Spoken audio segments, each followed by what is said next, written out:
그러므로 내가 첫째로 권하노니 모든 사람을 위하여 간구와 기도와 도구와 감사를 하되 임금들과 높은 지위에 있는 모든 사람들을 위하여 하라. 이는 우리가 모든 경건과 단정함으로 고요하고 평안한 생활을 하려 함이라. 이것이 우리 구주 하나님 앞에 선하고 받으실 만한 것이니 하나님은 모든 사람이 구원을 받으며 진리를 아는 데에 이르기를 원하느니라. 하나님은 한 분이시오 또 하나님과 사람 사이에 중보자도 한 분이시니 곧 사람이신 그리스도라. 그가 모든 사람을 위하여 자기를 대속물로 주셨으니 기약이 이르러 주신 증거니라. 이를 위하여 내가 전파하는 자와 사도로 세움을 입은 것은 참말이요 거짓말이 아니니 믿음과 진리 안에서 내가 이방인의 스승이 되어노라. 그러므로 각처에서 남자들이 분노와 다툼 없이 거룩한 손을 들어 기도하기를 원하노라. 또 이와 같이 여자들도 단정하게 옷을 입으며 소박함과 정절로서 자기를 단정하고 딴 머리와 금이나 진주나 값진 옷으로 하지 말고 오직 선행으로 하기를 원하노라. 이것이 하나님을 경외한다 하는 자들에게 마땅한 것이니라. 여자는 일체 순종함으로 조용히 배우라. 여자가 가르치는 것과 남자를 주관하는 것을 허락하지 아니하노니 오직 조용할지니라. 이는 아담이 먼저 지음을 받고 하와가 그 후며 아담이 속은 것이 아니고 여자가 속아 죄에 빠졌음이라. 그러나 여자들이 만일 정숙함으로써 믿음과 사랑과 거룩함에 가하면 그의 해선함으로 구원을 얻으리라. 아멘. 잠시 기도드리겠습니다. 하나님 아버지 감사합니다. 오늘 거룩한 주일 맞이하여서 저희들을 하나님의 거룩한 예배로 불러주시고 또 부르신 우리들에게 여러 가지 예전과 방편을 통하여서 은혜 주심을 감사합니다. 특별히 하나님 이 예배 자리 가운데 주의 말씀이라는 이 은혜의 방편의 핵심적인 자리에 저희가 나왔습니다. 바로 하나님께서 오늘도 살아계셔서 이 강단의 말씀을 통하여서 자신의 뜻을 우리에게 계시하시고 또 우리는 그 말씀을 받아서 우리의 생명을 양심을 삼고 있는 아주 중요하고 핵심적인 자리입니다. 주님, 이 자리 가운데 저희들 나왔사오니 우리의 마음을 산란케 하는 많은 어지러운 것들 모두 묻어두시고 오직 성령 하나님께서 주시는 이 말씀에만 집중할 수 있도록 은혜를 더하여 주시옵소서. 또한 그럴 뿐 아니라 우리에게 착하고 좋은 마음밭을 허락하여 주셔서 말씀을 사색적이거나 혹은 어떤 것으로 탐구하려는 자세가 아니라 바로 순종과 겸손으로 말씀을 받을 수 있도록 은혜를 더하여 주시옵소서. 주님 또한 설교하는 저에게 주님께서 은혜를 더하여 주셔서 이 말씀이 하나님의 복음임을 강하게 확신을 갖고 우리 성도들에게 하나님의 말씀을 강하게 전하며 또한 죄인인 이들에게 베푸는 하나님의 놀라운 구속사역이라는 사실을 깨달으면서 이 말씀을 선포할 수 있도록 은혜를 더하여 주시옵소서. 오늘 예배 시간을 하나님께서 인도하여 주시기를 원하오며 거룩하신 우리 주 예수 그리스도 이름으로 기도합니다. 아멘.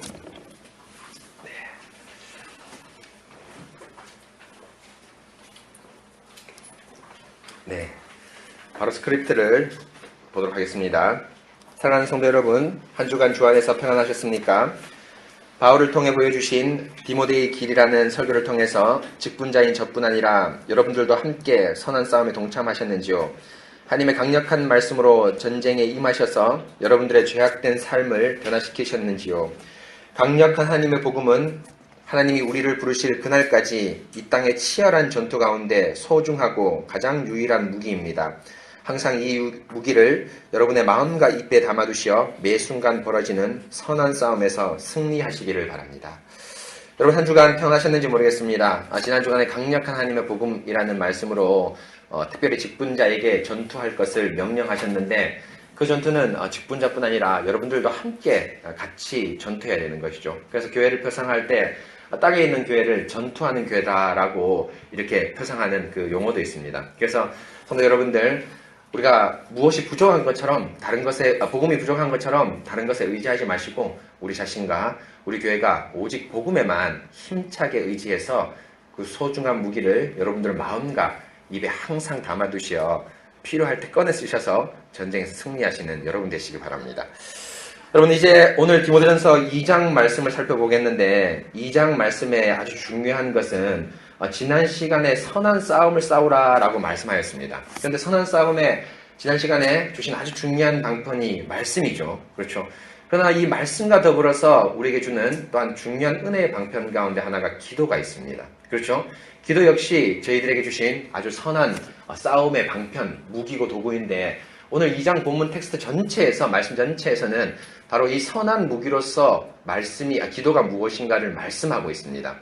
특별히 여러분, 오늘 설교가 좀 긴데요. 이 두 가지 관점을 잘 기억하십시오. 첫째 전반부는 하나님의 기도를 할 때, 무기를 가지고 기도를 하는데, 기도라는 무기를 가지고 전쟁을 할 때, 이 기도를 방해하는 것이 무엇인가? 그렇죠? 기도의 방해거리들. 그리고 두 번째 후반부는 뭐냐면은, 그렇다면 우리가 이 기도라는 방편을 가지고 해야 될 것이 무엇인가? 곧 구체적으로 기도의 제목이 무엇일까?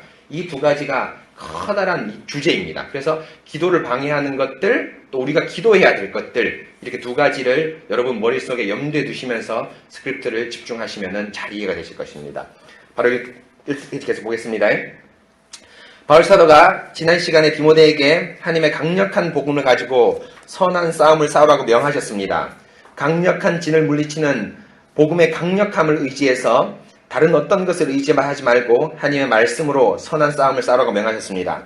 이제 바울은 디모데에게 그 강력한 싸움에서 이길 구체적인 또 다른 강력한 또 하나의 방편을 제시하는데요. 2장 1절에 그리고 2절까지 나옵니다. 우리 같이 한번 읽어보겠습니다. 시작! 그러므로 내가 첫째로 권하노니 모든 사람을 위하여 간구와 기도와 도구와 감사를 하되 임금들과 높은 지위에 있는 모든 사람을 위하여 하라. 바울은 첫째로 권하노니라고 하면서 선한 싸움을 위해서 말씀과 더불어서 중요하고 아주 첫째 되는 권면을 하는데, 그것은 바로 무엇입니까? 바로 기도입니다. 1절에 보시면 모든 사람을 위하여 간구와 기도와 도구와 감사를 하되라고 하면서 단순히 기도를 하라고만 하지 않고 네 종류의 기도를 하라고 말씀합니다. 여러분, 1절에서 말씀한 네 종류의 기도는 무엇입니까? 간구는 어떤 특별한 필요가 있을 때 하는 기도를 말하고요. 그리고 기도라고 나온 기도는 가장 일상적이고 일반적인 기도를 말하고, 도구 기도는 두 가지 의미가 있는데 중보 기도라는 의미도 있고, 또 왕에게 법적인 권리를 요구하는, 지난 시간에 살펴본 그런 종류의 기도를 도구라고도 말할 수가 있습니다. 또 감사는 기도의 요소 가운데 응답에 대한 확신과 하나님의 교제의 표현이라고 각종 주석서에서 이 기도의 네 가지 정의를 하고 있습니다. 하지만 여러분, 칼빈이 말했듯이 나는 솔직히 이 기도를 구분하지 못하겠다라고 말했듯이 실제로 이 네 종류의 기도는 신약 성경에서 상호 교호적으로 쓰이고 있습니다. 곧 특별히 세 종류, 간구, 기도, 도구는 기도라는 문맥에서 어느 것이 쓰이든 상관없는 모습으로 나타나고 있습니다. 여러분 무슨 말인지 아시겠죠? 제가 이 간구, 기도, 도구, 감사를 얘기했는데, 이것이 신약 성경에 보면은 특별히 앞에 세 가지, 감사는 좀 분별이 좀 되죠. 앞에 세 가지, 간구, 기도, 도구는 도구를 쓸 자리에 헬라어로 보면 간구가 와되고, 간구를 쓸 자리에 도구가 와되고, 또 기도를 쓸 자리에 도구가 와되고 간구가 와됩니다. 이 말은 무슨 말입니까? 물론 의미가 정확하진 않습니다. 같은 의미는 아니겠죠. 그렇죠. 같은 의미는 아니지만 사람, 인간 할 때 여러분 의미가 좀 다르죠. 인간은 어떤 의미가 뉘앙스가 났습니까? 좀 학명적인 뉘앙스가 납니다. 그렇죠. 학명. 그렇죠. 학명. 공적인 문서, 객관적인 어떤 리포팅을 할 때 인간이란 말을 쓰고, 사람이라는 말은 좀 더 뭐예요? 우리의 주관이 좀 들어간 뉘앙스가 있습니다. 그러나 이 사람과 인간이 여러분 어떤 문장에 쓰여든 별 꺾으름 없이, 맞죠? 물론 미세한 뉘앙스가 있긴 하지만 별 차이가 없이 쓰이는 거와 마찬가지로 간구, 기도, 도구 세 가지는 헬라어로 보면은 충분히 상호 교호적으로, 그렇죠, 상호 잘 쓰일 수 있는 그런 용어입니다. 그래서 칼빈이 말했듯이 나는 솔직히 이 세 가지 혹은 네 가지 감사까지의 이 기도를 구분하지 못하겠다라고 그의 주석서에서 말씀하고 있습니다. 그럼 여러분, 바울이 이 네 가지 기도는 뭘 얘기할까요? 사실 여러분 그 다음에 나오는데, 이 네 가지 기도는 네 종류의 기도를 말하는 것이 아니라 한 기도 안에 네 가지의 요소가 있다는 것을 말합니다. 여러분 무슨 말인지 아시겠죠? 기도 안에 뭐예요? 간구, 기도, 도구와 감사의 요소가 있다는 것입니다. 계속 보겠습니다. 따라서 이것은 네 종류의 기도라기보다는 한 기도의 다양한 요소라고 할 수 있습니다. 곧 바른 기도는 이 네 가지 요소가 모두 포함되어 있습니다. 하나의 기도 안에 특별하고 급한 응답이 필요할 때는 간구로 기도하고요. 또 일상적으로 우리가 지속적으로 기도해야 될 요소는 기도로 간구하고요. 성도의 권리와 중보 기도가 필요할 때는 도구로 기도하고요. 그리고 기도에 이 응답에 대한 확신과 또 교제에 대한 감사라는 요소가 골고루 모두 다 들어있습니다. 그래서 여러분, 우리가 배운 대로 주기도문을 잘 생각해 보시면 알 수 있습니다. 하나님 나라라는 평생 기도해야 될 일상적인 것은 기도라는 요소로, 또 만몬과 이웃사랑, 또 사탄과의 전쟁이라는 것은 때론 급하게, 때론 권리를 가지고, 때론 중보기도가 필요하는 간구와 도구라는 요소로, 또 하나님을 부름과 성령이라는 부분은 감사라는 요소로, 이 네 가지 요소가 주기도문 하나 안에 골고루 들어있음을 알 수 있습니다. 1절의 간구, 기도, 도구, 감사는 네 종류의 기도라기보다는 오히려 한 기도 안에 있는 요소, 네 측면을 말합니다. 따라서 기도는 단지 하나님께 요구하는 청원만이 있는 것이 아니라 감사를 포함한 모든 요소들이 골고루 포함되어야 합니다. 왜냐하면 기도는 청은 그 자체가 목적이 아니라 바로 뭐죠? 교제가 가장 큰 목적이기 때문입니다. 그래서 여러분, 우리가 기도하다 보면은 급하게 하나님께 기도해야 될 것도 있고, 또 일상적으로 기도해야 될 것도 있고, 또 기도하다가 감사한 그 부분도 있고, 또 성령으로 요리될 것도 있지 않습니까? 바로 이 모든 것을 복합적으로 다루는 이유가 뭡니까? 바로 기도는 뭐예요? 단지 어떤 사람들에게 부탁하는 것만 아니다. 그렇죠? 여러분, 제가 우리 주기도문 여러분 10계명 할 때 기억나시는지 모르겠지만은, 우리가 기도를 할 때 청원만 있고, 이 청원만이 이 목표가 된다면은 우리의 경건함이 하나님의 협박의 요소가 될 수 있습니다. 그렇죠? 마치 우리가 이렇게 경건했는데 하나님 왜 안 들어주십니까? 그렇죠? 그래서 여러분 기억나시죠? 노로 대답한 것은 그 사람들에게는 기도응답이 아닙니다. 그렇죠? 하나님 안 되라고 얘기한 거는. 그래서 여러분, 우리는 노 역시도 뭡니까? 기도응답이죠. 왜냐하면 노가 하나님께서 우리에게 주신 가장 좋은 답이라는 믿음이 있기 때문이죠. 그렇죠? 하나님 주시지 않을 때는. 그렇지 않습니까? 그래서 여러분, 이 네 가지 요소, 교제라는 걸 중심으로 이 네 가지 요소가 우리 기도 안에 있어야 되고, 지금 사도 바울 선생님께서 말씀하시는 것은 바로 디모데야, 네가 이 네 가지 요소를 골고루 하면서 하나님과 교제하면서 기도를 해야 되는 것이 너의 선한 싸움에 아주 중요한 무기다라고 지금 말씀을 하고 있습니다. 그래서 기도라는 것 통해서 하나님과 교제하라고 말합니다. 그러면서 계속 볼까요? 바울이 디모데에게 가장 먼저 권면하는 것은 기도입니다. 곧 이것은 목사에게 가장 중요한 일 가운데 하나입니다. 성도 여러분, 그럼 기도가 목사에게 왜 가장 중요한 것일까요? 그것은 바로 목사의 선한 싸움은 자신에게서 나오지 않고 하나님에게서만 힘을 얻기 때문입니다. 곧 힘의 원천은 하나님과의 교제에서 나오기 때문입니다. 목회를 한다는 것은 참으로 여러 가지 생각하지 못할 일에 직면할 때가 많고 온몸에 힘이 빠지는 수많은 일들이 일어납니다. 그럴 때 만일 목사가 자신의 힘을 의지한다면 목회는 중단될 것입니다. 하지만 기도를 통해서 하나님을 의지하고 교제한다면 어떤 상황 가운데서도 낭망하지 않고 이 고된 사역을 힘있게 이루어갈 것입니다. 바로 기도는 직분자의 힘의 원천이고, 이 힘을 미천 삼아서 목사는 바르고 정직하게 설교하며 교회를 인도할 것입니다. 그래서 바로 기도가 목사의 가장 큰 힘의 원천이기 때문에 바로 이 목사에게 첫 번째 힘의 원천인 기도를 부탁하고 있습니다. 그래서 여러분, 사도행전 6장 3절 5절 보시면 밑에 각주 1번 한번 읽어볼까요? 시작! 언제나 너희 가운데서 성령과 지혜가 충만하여 칭찬받는 사람을 일곱을 택하라.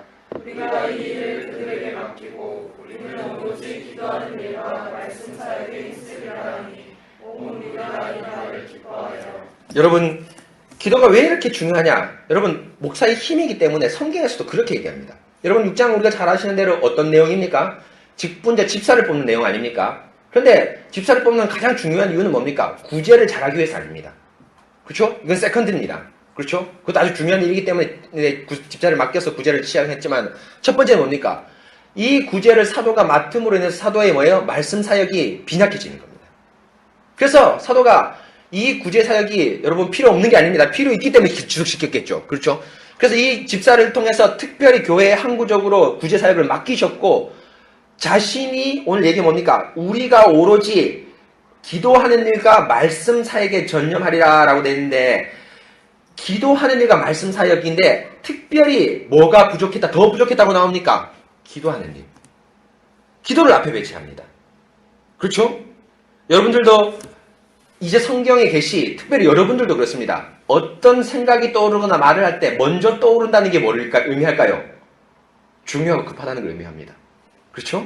중요하고 급하다는 걸 의미합니다. 그래서 여러분, 예전에는 몰랐는데 어른들은 이런 자존심 싸움 하지 않습니까? 명부의 이름이 먼저 올라가는 것. 그렇죠? 대부분 이제 좀 오래된 교회에서는 이런 일들이 많이 일어납니다. 장로님들의 순서를 주보에 기록할 때 기억눈 순으로 기록할지 임직순으로 기록할지 아주 어른들 간에는 치열한 논쟁의 싸움입니다. 제가 여러분 얘기했죠. 제가 섬기던 교회에서 임직순으로 올렸는데 임직순서를 바꿔서 올렸어요. 그러니까 자기가 뒤로 처진 장로님이 와서 그 부목사님에게 강력히 항의했습니다. 제가 되게 놀랐거든요. 그렇죠? 물론 그건 오바입니다. 제가 생각할 때는. 물론 오바지만 제가 얘기하고 싶은 것이 바로 왜 기도를 먼저 했겠냐? 바로 뭐죠? 기도가 말씀과 더불어 오히려 목사에게는 좀 더 중요한 일이지 않을까? 중요한 일이라고 생각하기 때문에 그렇습니다. 그래서 여러분 그 다음 중요한 게 있는데 5절 봅시다. 기도와 말씀 사역하는 일에 힘쓴다고 얘기하니까 누가 기뻐합니까? 온 무리가 기뻐합니다. 심지어 누구까지? 정상적으로 구제를 받던 히브리파 유대인들까지도 기뻐합니다. 무슨 말입니까? 교회의 가장 근본적인 핵심의 문제는 빵을 얼마나 많이 받고 빵을 덜 받고 라는 문제가 아니라 바로 뭐를 얘기하죠? 말씀과 기도가 부족했다는 것을 빵을 정상적으로 구제를 받았던 히브리파 유대인들도 느꼈던 겁니다. 그렇죠? 그렇기 때문에 이 사람들이 우리가 말씀과 기도와 말씀에 집중하겠다라고 얘기하니까 뭐예요? 빵을 정상적으로 분배받는 그것에 기뻐하는 것이 아니라 사실은 뭘 기뻐하는 겁니까? 말씀과 기도 사역에 집중하는 그 사역에 오히려 더 기뻐하는 것입니다. 구제 사역은 세컨드입니다. 여러분 무슨 말인지 알겠죠? 그래서 여러분 이렇게 목사가 중요합니다. 그래서 여러분 또 목사의 직무를 보시면 각 직무를 보시면 헌법 41조 목사의 직무는 다음과 같다. 첫째 뭡니까? 교인을 위하여 기도하는 일. 3페이지에 하나님의 말씀을 봉독하고 두 번째 나오는데 첫째가 뭡니까? 기도하는 일입니다. 그렇죠? 헌법에서도 이걸 명확히 잘 고백했습니다. 그래서 여러분 이렇게 바울이 먼저 디모데에게 왜 기도하라고 권면했을까요? 바로 뭐죠? 수많은 목회의 어려움과 고난에 처했을 때 그 목회의 힘을 얻고 고난을 이길 힘은 어디서 옵니까? 바로 하나님과의 교제, 기도입니다. 그렇죠? 여러분과의 교제를 통해서 여러분과의 어떤 격려를 통해서 힘을 얻습니다. 그러나 여러분 이건 사실은 정확히 얘기해서는 두 번째입니다. 그렇죠? 말씀이 효력이 있다는 증거를 보는 것이 두 번째입니다. 그다음 첫 번째는 우리 성도들이 어떠한 말씀을 듣지 않아도 심지어 모든 것들이 나에게 돌아섰을지라도 뭡니까? 하나님의 말씀을 신실하게 전하고 이것이 하나님이 기뻐한다는 것을 기도로 통해서 확인할 때 뭡니까? 이 개혁자들은 그 지하에서 자신의 말씀 사역을 멈추지 않았습니다. 그렇기 때문에 선한 싸움의 도구로서 첫 번째 뭘 제시하는 겁니까? 기도로서 이 디모데에게 바울이 권하는 겁니다. 그러면 여러분 이제 3페이지 계속 보시는데 그럼 여러분 이 기도는 단지 목사의 문제일까요? 목사만 해야 될까요? 그렇지 않습니다. 제목에서 보았듯이 바로 지금 바울이 말한 2장 1절에 간구와 기도와 도구는 감사는 뭐예요? 목사 개인이 조용히 앉아서 해야 될 것이 아니라 공기도, 특별히 온 성도들과 함께 해야 되는 공기도라고 말씀합니다. 계속 보겠습니다. 3페이지. 그런데 성도 여러분, 그 기도는 누가 해야 합니까? 물론 우리가 위에서 선포한 대로 디모데에게 명했으므로 디모데가 해야 합니다. 이는 사도행전 6장이나 헌법에서도 명확하게 말씀합니다. 그런데 그 기도는 단지 직분자만 해야 할까요? 그렇지 않습니다. 온 교회가 함께 해야 합니다. 특히 어디에서? 공예배 자리에서 함께 기도해야 됩니다. 1절을 보시면 우리가 발견하지 못한 아주 특이한 것이 나옵니다. 기도의 네 측면, 간구, 기도, 도고, 감사가 한결같이 뭐로 나옵니까? 복수로 나옵니다. 그렇죠? entreats라고 나오고 prayers, petitions, thanksgivings 하면서 뭐라 나옵니까? 다 복수로 나옵니다. 그래서 우리말로 정확히 뭐냐면 간구들, 기도들, 도고들, 감사드립니다. 그렇죠? 그렇게 하라고 헬라도 이렇게 명확히 나와 있습니다. 물론 위에서 말씀드린 대로 이것이 하나의 기도의 네 측면은 분명합니다. 하지만 복수가 나온다는 것은 바울이 지금 한 명의 기도의 네 측면, 곧 디모데의 기도만을 말하는 것이 아니라 바로 회중의 기도의 네 측면을 말씀하고 있습니다. 바울은 지금 개인 기도를 말하는 것이 아니라 바로 회중의 기도를 명하고 있습니다.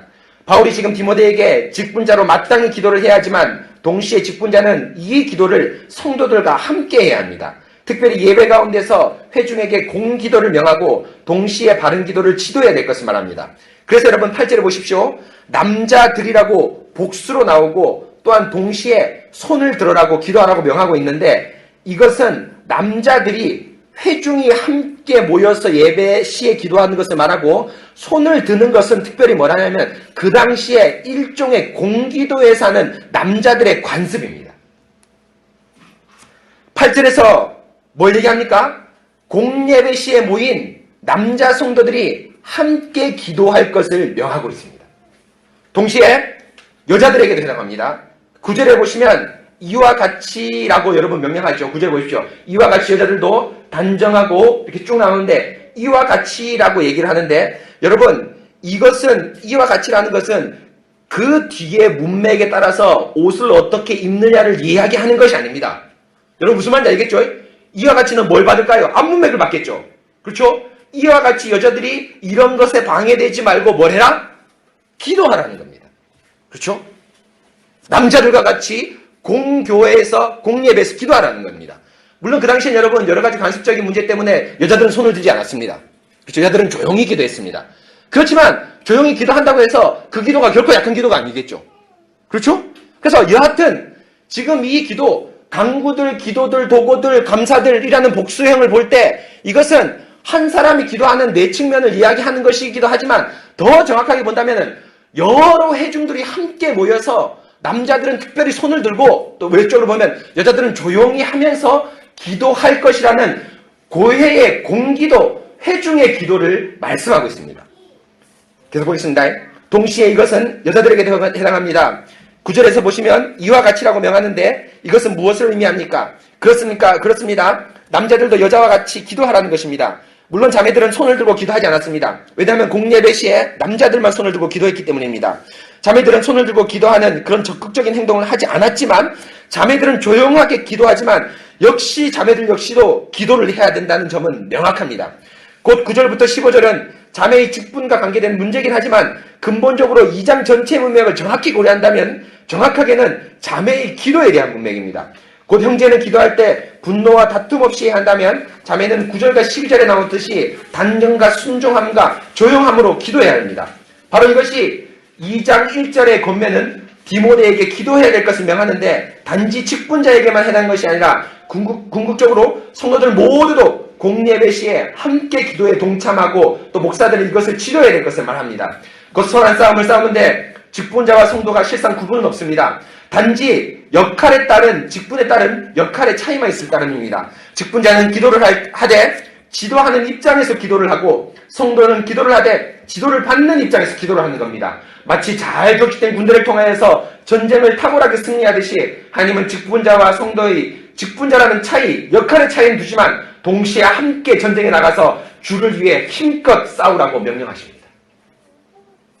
여러분 무슨 말인지 잘 이해하셨죠? 지금 디모데에게 일차적으로 한 것이지만 디모데뿐 아니라 누구도 같이 해야 됩니까? 온 교회도 함께 해야 됩니다. 단지 뭐의 차이가 있을 뿐입니까? 역할의 차이입니다. 이 역할의 차이가 뭐죠? 직분의 차이라고 얘기할 수 있죠. 바른 말씀을 공급함으로써 여러분들에게 기도할 제목을 주고 또 기도를 할 때 여러분들 기도 제목을 하나씩 신방하면서 물어보면서 바르게 기도하고 있는가를 살펴봐야 됩니다. 그렇죠? 그러면서 목사는 또 기도해야 됩니다. 그렇죠?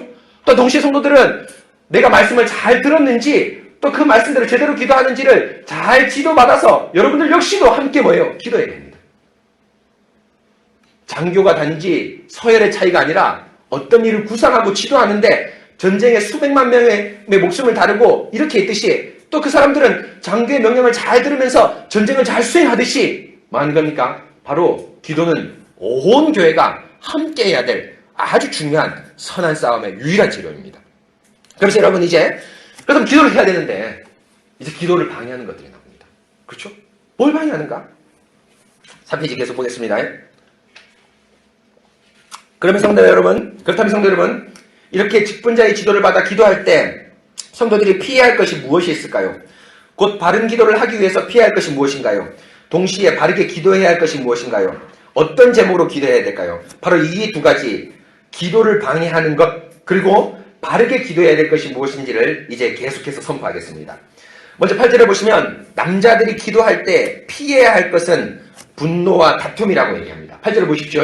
그러므로 각처에서 남자들이 분노와 다툼 없이 거룩한 손을 들어 기도하라라고 얘기했는데 뭐 얘기하죠? 분노와 다툼이 남자들이 기도하는 것을 방해하는 겁니다.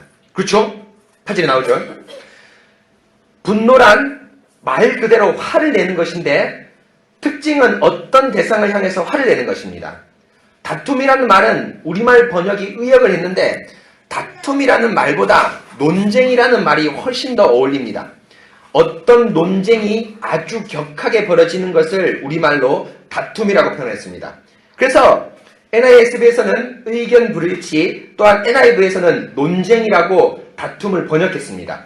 그런데 성도 여러분, 여기서 한 가지 주목해야 할 것은 분노와 다툼이 한 전치사로 연결되어 있습니다. 우리말에는 이 전치사가 잘 표현되지 않지만 영어만 봐도 with anger and disputing or disputing이라 되어 있습니다. 곧 없이라는 전치사가 분노와 다툼을 다 관여하고 있습니다. 곧 분노와 다툼은 각각의 다른 상황을 말씀하시는 것이 아니라 하나의 특정한 상황 가운데에서 일어나는 분노와 다툼입니다. 어떤 일에 대한 다툼 그리고 그에 따른 분노를 말합니다. 여러분 이해하셨죠? 헬라어도 이렇게 한 전치사로 걸려 있습니다. 무슨 말입니까? 지금 분노는 화내는 거고 다툼은 뭐예요? 주로 쉽게 말하면 말싸움입니다. 그렇죠? 말싸움, 논쟁입니다. 그런데 이것이 다른 두 개의 상황을 얘기하는 것이 아니라 한 전치사로 연결되어 있기 때문에 뭘로 할 수가 있죠?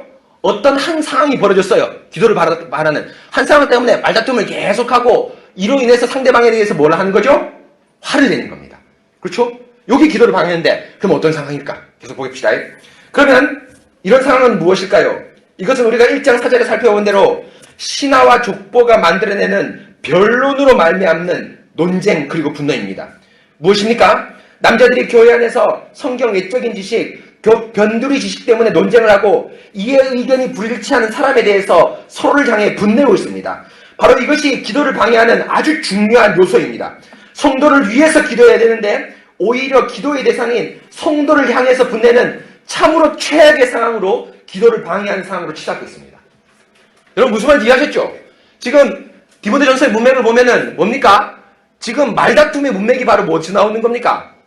그렇죠? 너희가 이 신하와 족보는 끊임없는 뭘 만들어낸다? 변론을 만들어낸다. 변론이 뭐죠? 다툼하고 똑같습니다. 말싸움입니다. 논쟁을 만들어냅니다. 근데 이 논쟁이 특별히 누구에게서? 남자에게서 싸움이 일어나는 겁니다.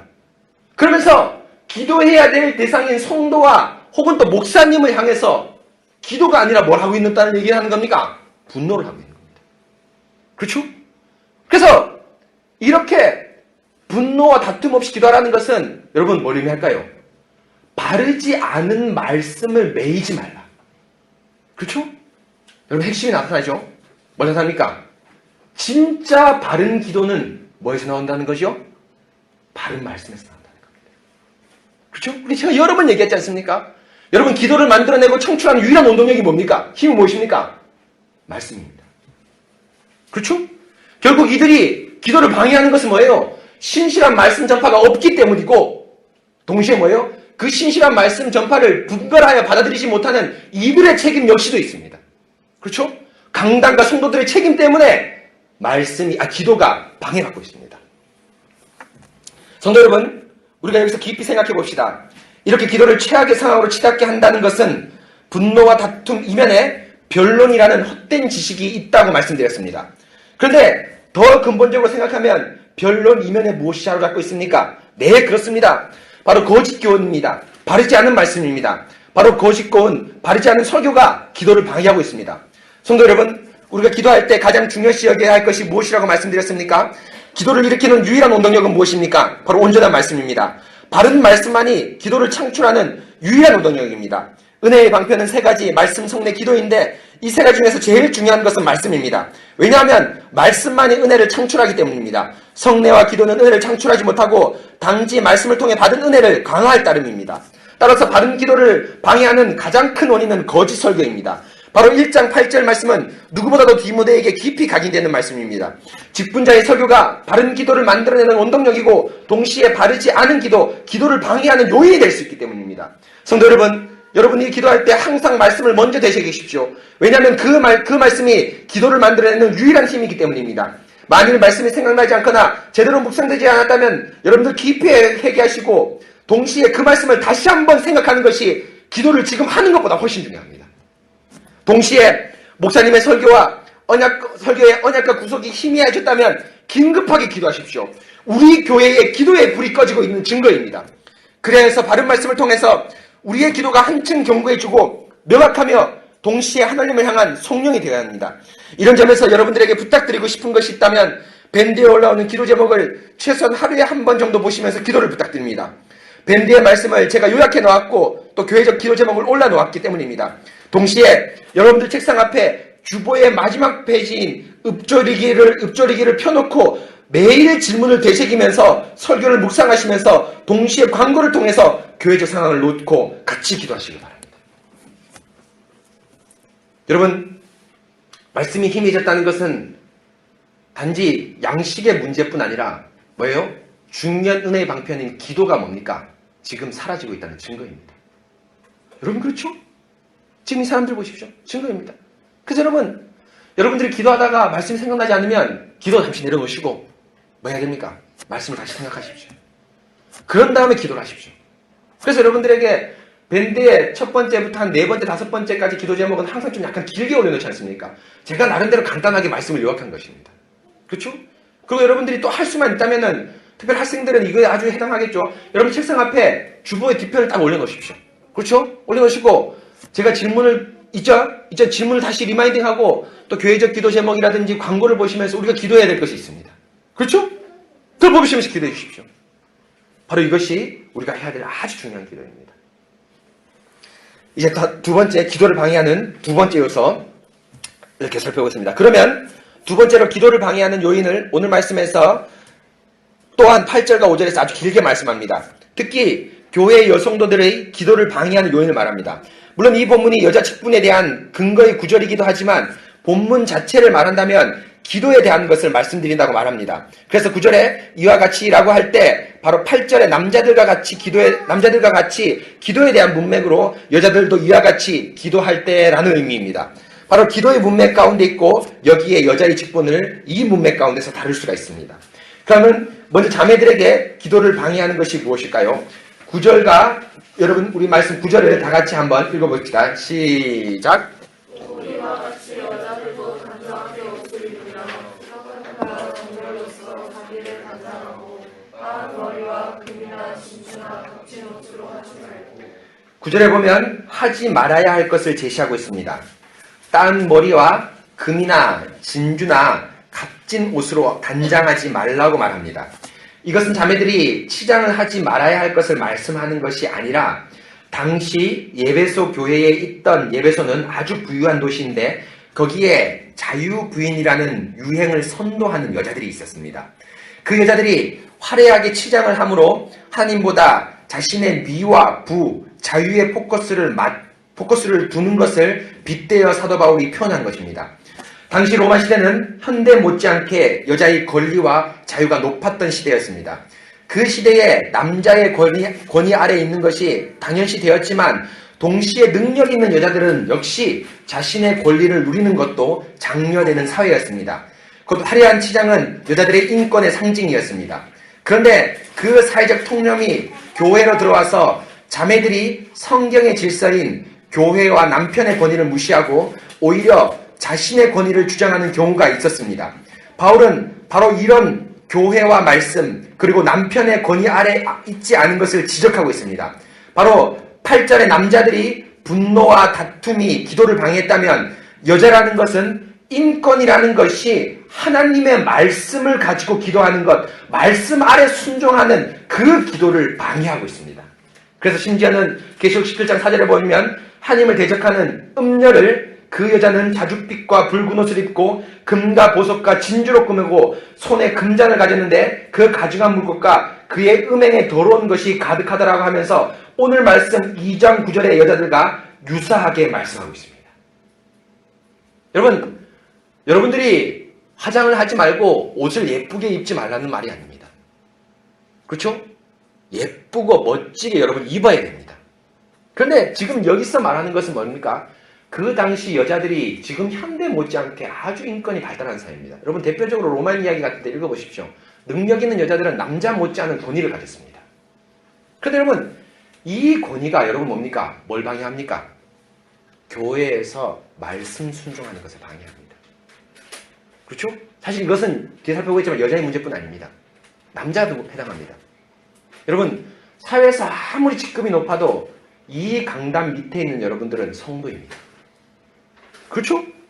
그런데 간혹 가다가 사회에서 아주 높으신 분들이 오셔서 자기는 어떤 사람인데 라고 하면서 목사가 그 사람을 먼저 특별히 만나줘야 될 것처럼 이야기한 사람이 있습니다.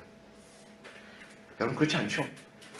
사회에서 국회의원이 오든 청소부가 오든 목사는 청소부가 먼저 들어왔으면 먼저 악수해야 됩니다. 그렇죠? 사회에서 어떤 사람이 오든 그 사람이 어떤 사람과 상관없이 목사님이 먼저 필요한 사람 혹은 균등하게 손을 먼저 잡아줘야 됩니다. 그러나 간혹 가다가 성도들 가운데 특별한 권위와 대우를 요구하는 사람이 있습니다. 그렇지 않죠? 그런데 이 현상이 특별히 누구에게 나타난다는 겁니까? 바로 여자들에게 나타나는 겁니다. 그렇죠? 그래서 계시록 보면 17장에 보면은 자줏빛, 붉은 옷, 금과 보석과 진주 뭡니까? 진짜 말 그대로 한 번도 이 사도 요한이 한 번도 생각해보지 않았던 것을 환상으로 계시하는 것이 아니라 하나님께서 이 말씀을 주실 때 실제로 자기 동네에 뭐가 돌아다니고 있었습니까? 이런 여자들이 돌아다니고 있었습니다. 음란을 일삼고. 여러분 여기 자유분이라 얘기한 것은 여러분 혹시 아시는지 모르겠지만 요즘도 이렇게 유행하는데 마음대로 성적인 쾌락을 즐기는 여자를 얘기합니다. 그렇죠? 하룻밤 그냥 아무 남자하고 마음대로 자고. 그렇죠? 그 당시에도 있었습니다. 그렇죠? 그래서 음행하는 여자라고 특별히 얘기해놨습니다. 바로 이런 여자들이 사도 요한이 봤던 여자들입니다. 주위에. 그렇죠? 이 여자들은 뭡니까? 단순하게 그런 음란을 즐기는 것이 아니라 인권의 상징입니다. 바로 이것이 기도를 방해하는 그 당시 자매들 혹은 우리 자매들에게 있을 수 있는 아주 강력한 요소이죠. 계속 보겠습니다. 그렇다면 자매들은 어떤 마음가짐, 어떤 태도를 가져나요? 9절에 나온 대로 단정, 소박함, 정절입니다. 이 세 가지 역시 옷차림새와 관계가 되는데요. 바로 새 속에 물든 자유부인의 옷차림이 아니라 아주 질서 있고 규모 있게 옷을 입는 태도를 말씀합니다. 그런데 이것은 단지 옷에 대한 문제가 아닙니다. 왜냐하면 단정이라는 헬라 단어는 여러분들이 잘 아는 코스미어스인데 여러분 뭡니까? 우리가 안 되는 코스모스입니다. 그렇죠? 이 코스메스에서 여러분들이 아는 화장품이라는 단어가 나왔습니다. 코스메틱스 아닙니까? 그렇죠? 그래서 여러분 화장을 한다는 것은 여러분 아름답게 꾸민다는 의미가 있지만 또 뭘 의미일까요? 얼굴에 뭘 넣는 겁니까? 질서를 넣는다. 그렇죠? 코스모스가 질서 아닙니까? 그렇죠? 여러분 얼굴에 좀 질서를 안 넣으신 분들은 질서를 넣으셔도 됩니다. 그렇죠? 예, 밖에 나가실 때는 자매들은 질서를 넣으셔도 됩니다. 그렇죠? 형제들도 수염을 깎는 것이 뭐겠죠? 예를 들면 우리나라 문화에서는 뭐예요? 질서라고 얘기할 수가 있겠죠. 그렇죠? 그래서 이런 질서를 얘기합니다. 그래서 이 질서는 자매들 뿐 아니라 사실은 누구에게도 필요하죠? 형제들에도 필요합니다. 그 질서를 의미합니다. 이 단어가 3장 2절에 목사의 직분에 대해서 나옵니다. 여러분 3장 2절 보십시오. 그러므로 감독은 책망할 것이 없으며 한 아내의 남편이 되며 절제하며 신중하며 단정하며 할 때 이 단정이 뭐예요? 또 뭐죠? 코스모스 질서입니다. 그렇죠? 남자들도 얼굴로 화장을 안 할 뿐이지 실제로 뭐 있게 행동해라? 질서 있게 행동해라. 이 말입니다. 이것은 목사가 질서를 따라서 행동하는 것을 말씀합니다. 소박함은 단어 자체로는 겸손, 공경, 두려움을 의미하는데 히브리서 12장 8절에 보면 두려움으로 이 단어가 쓰입니다. 12장 8절 3절 읽어볼까요? 각주 3번에 시작. 그러므로 우리가 흔들리지 않는 나라를 받았으니 은혜를 받자 이로 말미암아 경건함과 두려움으로 하나님을 기쁘시게 섬기시니. 이 두려움이란 단어가 오늘 말씀에 말한 이 소박함이란 단어입니다. 자, 제가 12장 8절에 28절에 두려움으로 나오는데 여기에 모든 성도들에게 요구하는 태도로 하나님께 대해 마땅히 가져야 할 자세를 두려움으로 히브리서 12장에서 말합니다.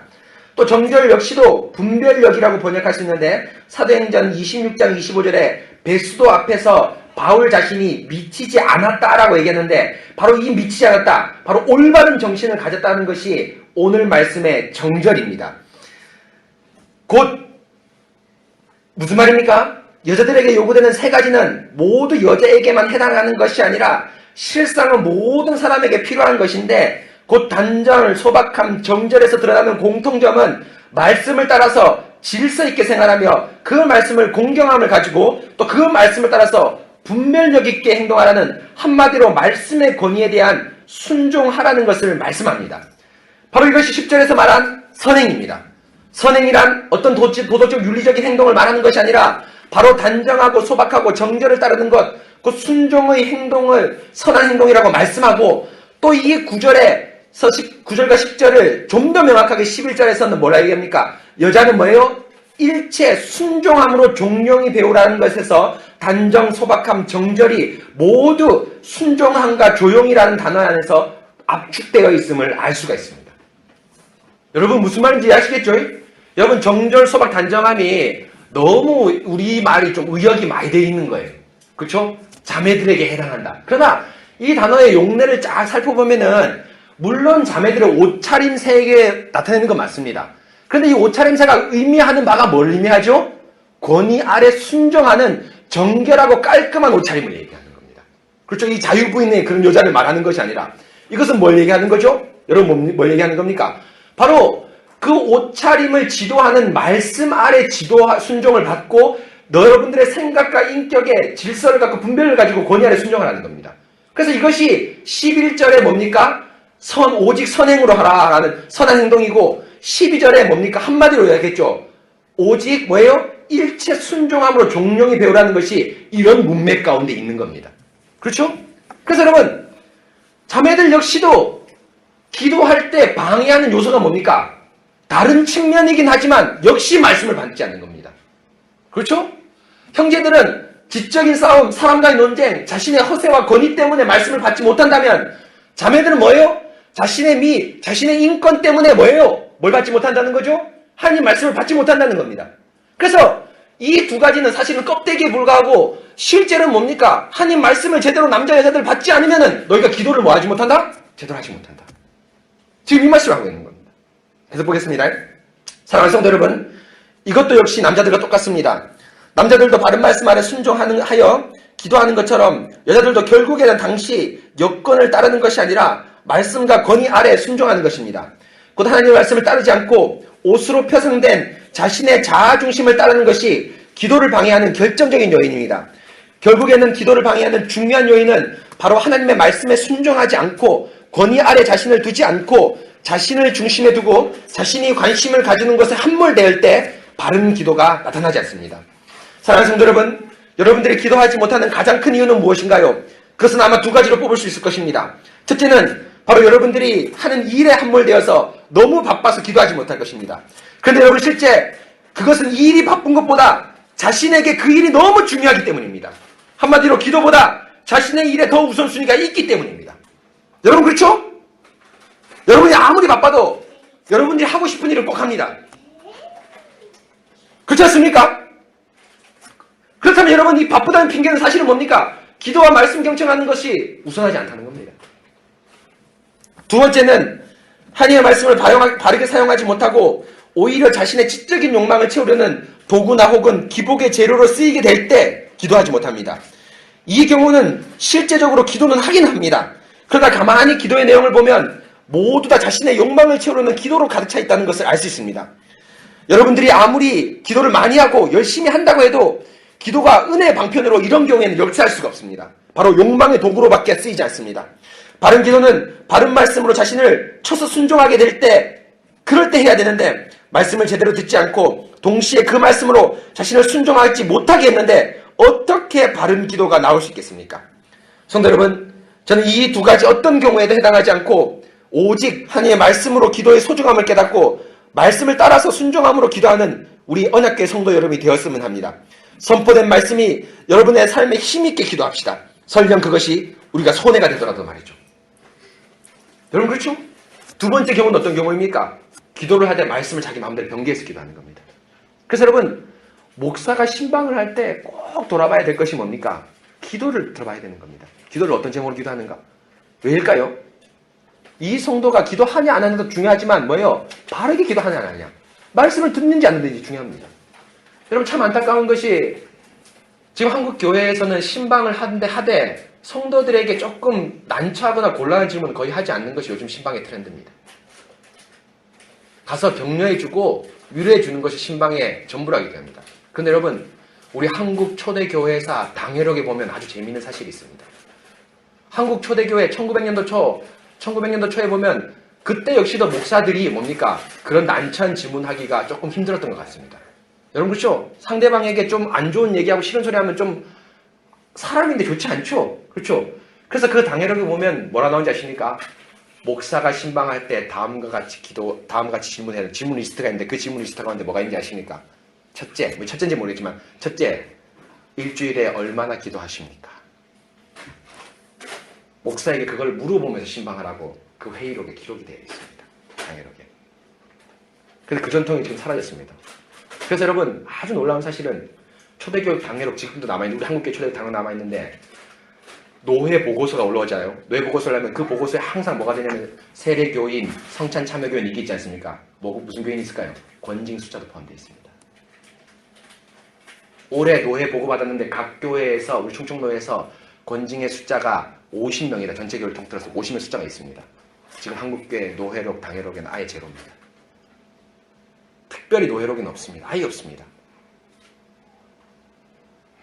여러분 권징이 없다는 건 뭐를 의미할까요? 말씀이 사라졌다는 아주 단적인 증거입니다. 그렇죠? 여러분 어저께 우리 기초교리관 공부했는데 권징은 뭐죠? 말씀을 보호하기 위한 방편이죠. 더 이상 말씀을 보호하지 않는다는 겁니다. 성도들이 어떻게 살든 자의적으로 해석하든 뭡니까? 그냥 교회에 한번 나와주는 것이 감사하다는 것이 한국교회 현실입니다. 여러분 그렇지 않죠? 비정상적인 겁니다. 물론 한국의 모든 교회가 다 이렇다고 생각하지는 않습니다. 그러나 상당수의 교회가 이런 형태의 모습을 취하고 있습니다. 여러분 바쁘시더라도 기도하십시오. 기도 못하시면 정말 내가 눈 감고 시간 내서 기도 못하겠다면 여러분 이어폰을 꽂고 산보를 나가십시오. 산보 나가시면서 목사님의 그 밴드를 보시면서 기도를 하십시오. 운동하면서 기도할 수 있습니다. 여러분 그렇죠? 저는 특별히 기도를 제일 많이 하는 장소가 자기 전과 차량 운전할 때입니다. 차 운전할 때 참 제가 마음이 편한데요. 강의도 듣기도 하고요. 제 설교 듣기도 하고요.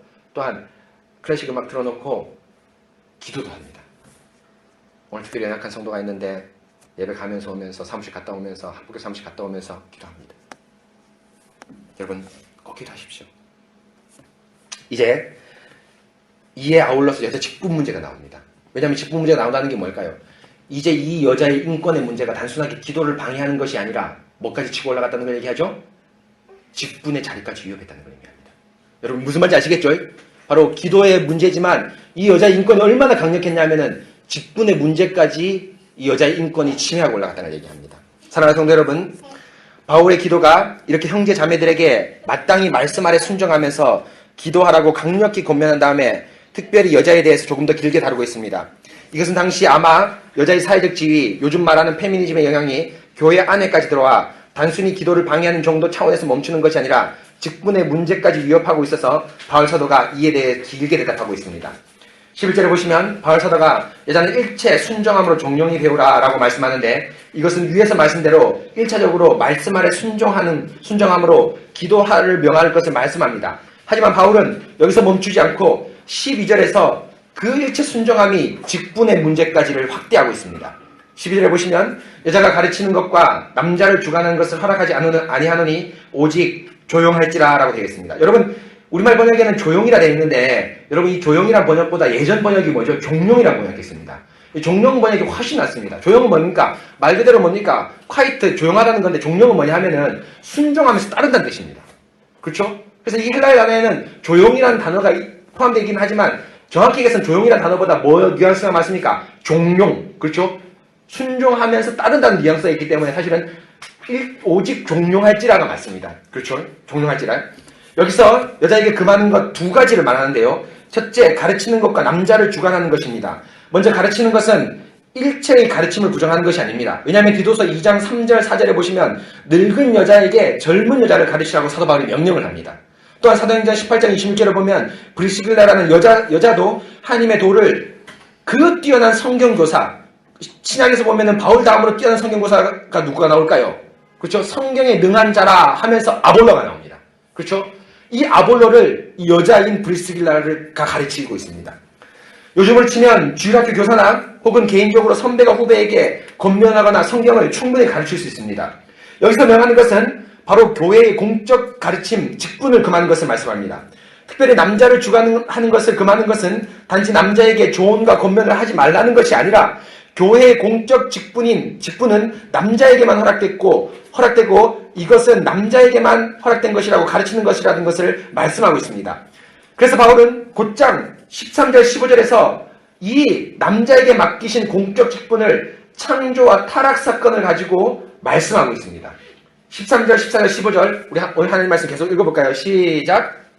아담이 먼저 죄를 받고 하와가 아담이 속은 것이 아니고 여자가 속아 죄에 빠졌습니다. 그러나 여자들이 만일 성숙함으로써 믿음과 사랑과 거룩함에 거하면 그의 사랑으로 구원을 얻으리라. 두 가지 근거를 들어서 남자에게만 가르치는 직분이 공적 가르침의 직분이 허락되었다는 것을 말씀하는데요. 13절에 먼저 남자가 지음받았다는 것입니다. 곧 이것은 하나님께서 바울을 통해 우리에게 알려준 계시입니다. 창세기에는 하나님이 사람을 만들기로 작정하셨고 그 사람을 남자와 여자로 만드셨다는 것을 말씀하셨지 창조의 순서에 대해서 어떤 의미가 있는지는 이 디모데전서 말씀 외에는 성경 전체에 아무렇게 언급되어 있지 않습니다. 그렇죠? 이 디모데전서만이 남자를 먼저 지었고 여자를 지었다는 것에 대한 유일한 말씀이 있습니다. 디모데가 가르치는 계시입니다. 그러나 하나님은 말뿐 아니라 행동까지도 계시이므로 차서가 있다는 것은 분명히 어떤 의미가 있을 텐데 이것은 바로 가정과 교회의 직분에 해당한다고 바울 사도가 말합니다. 곧 가정과 교회에서 아버지가 다스리는 직분을 가졌다고 말합니다. 14절의 두 번째 근거로는 죄가 누구를 통해서 먼저 들어왔는가를 밝히는데 창세기에 나오듯이 여자를 통해서 죄가 들어오게 됩니다. 그런데 여러분 이것은 단순히 여자를 통해 죄가 들어왔다는 것을 말하려는 것이 아니라 여자가 어떤 욕망에 사로잡혀 있는가를 알려줍니다. 여자가 하나님 말씀에 대한 결정을 아담을 통해서 하지 않고 누가 했다는 걸 의미하죠? 스스로 했다는 것을 말씀합니다. 곧 선악과를 먹지 말라는 금지 명령을 아담을 통해서 하와가 명확하게 배웠듯이 사단이 유혹할 때도 그 선악과를 먹는 문제에 대해서 아담의 지도를 받아서 결정해야 했습니다. 그러나 여자는 사탄의 유혹에 넘어가 자신이 중심이 되고 싶은 욕망, 곧 하나님의 말씀과 직분자라는 남편 위에 서서 다스리고 싶은 욕망에 사로잡혀 선악과를 먹고 남편에게 그 선악과를 주었습니다. 창조의 원리 질서가 바뀌었습니다. 바로 남자가 먼저 창조되었고 그로 인해서 남자의 지도를 받아야 함에도 여자가 직분자가 되어서 지도하는 위치로 둔갑하고 이것은 바로 죄악입니다. 바로 바울 사도가 말하고 싶은 것은 여자로 인해서 타락했기 때문에 그 타락으로 인해서 직분자가 되지 못하는 벌을 받는다라는 그런 원리를 말하는 것이 아니라 바로 여자로 인해서 뒤바뀐 창조 원리를 회복함을 의미합니다. 곧 남자에게 허락된 직분의 원리는 결코 어떤 범죄로 인해서 지울 수 있는 것이 아니라 라는 창조의 원리, 곧 직분의 원리를 말씀합니다. 바로 지금 여자가 직분자가 되려거나 가정에서 가정의 위치를 찬탈하거나 혹은 교회에서 공적 가르침에 선다는 것은 모두 하나님이 정하신 직분의 원리에서 어긋나다는 것을 강력하게 가르치고 있습니다. 바로 이것이 성경이 말씀하는 것이라고 사도 바울 선생님께서 근거를 두 가지로 들어서 말씀합니다. 하와가 선악과를 먹고 남자에게 주었다는 건 뭡니까? 자신이 어떤 위치였다는 겁니까? 직분의 위치를 찬탈해서 내가 남자의 지도를 받지 않고 뭐예요? 남자가 나의 지도를 받더라 라는 겁니다. 그런데 여러분 만약에 하나님 사도 바울 선생님께서 남자가 먼저 지음받고 여자가 그 후에 받았다 이 말씀이 없었다면 그럴 수 있겠죠. 그렇죠? 그러나 분명히 하나님께서 뭡니까? 남자가 먼저 지음받았다는 데서 계시적 의미가 있다고 얘기합니다. 왜일까요? 바로 뭡니까? 이 직분자를 통해서 하나님께서 자매, 쉽게 말하면 교회를 다스리고 가정을 다스리기 원하시기 때문이죠. 여러분 뒤에 나오겠지만 여러분 이게 너무 불공평한 것이 아닙니까? 라고 얘기하지만 그렇지 않습니다. 여러분의 부모 밑에 있는 거 불공평한 것이십니까? 그렇지 않죠? 여러분들의 부모의 권위 아래에 있는 거 불공평한 것입니까? 그렇지 않습니다. 우리 인간이 할 수 없는 불가항력적 하나님의 질서가 있습니다. 그 질서 가운데 한 가지가 바로 여러분 뭐냐면은 여러분들이 부모님 밑에 태어나서 부모님 권위에 순종하는 겁니다. 아무리 부모님이 못나고 심지어 장애인이고 나에게 돈 한 푼 주지 못하더라도 그 연약한 부모님을 통해서 우리를 다스리는 것이 하나님의 뜻이라고 하이데르 이렇게 여러분 앞에 고백하고 있습니다. 여러분 그렇지 않습니까? 그거와 마찬가지로 직분자인 남자를 통해서 가정이 다스려지고 교회가 다스려지는 것 역시 뭡니까? 공적인 하나님의 말씀이고 가르침입니다. 이것이 원리라고 바울 선생님께서 말씀합니다. 계속 봅시다. 사랑하는 성도 여러분, 우리는 이 원리 앞에 어떤 태도를 취해야 합니까? 그렇습니다. 우리 역시도 창조 원리, 직분의 원리에 대해서 아멘으로 고백해야 합니다.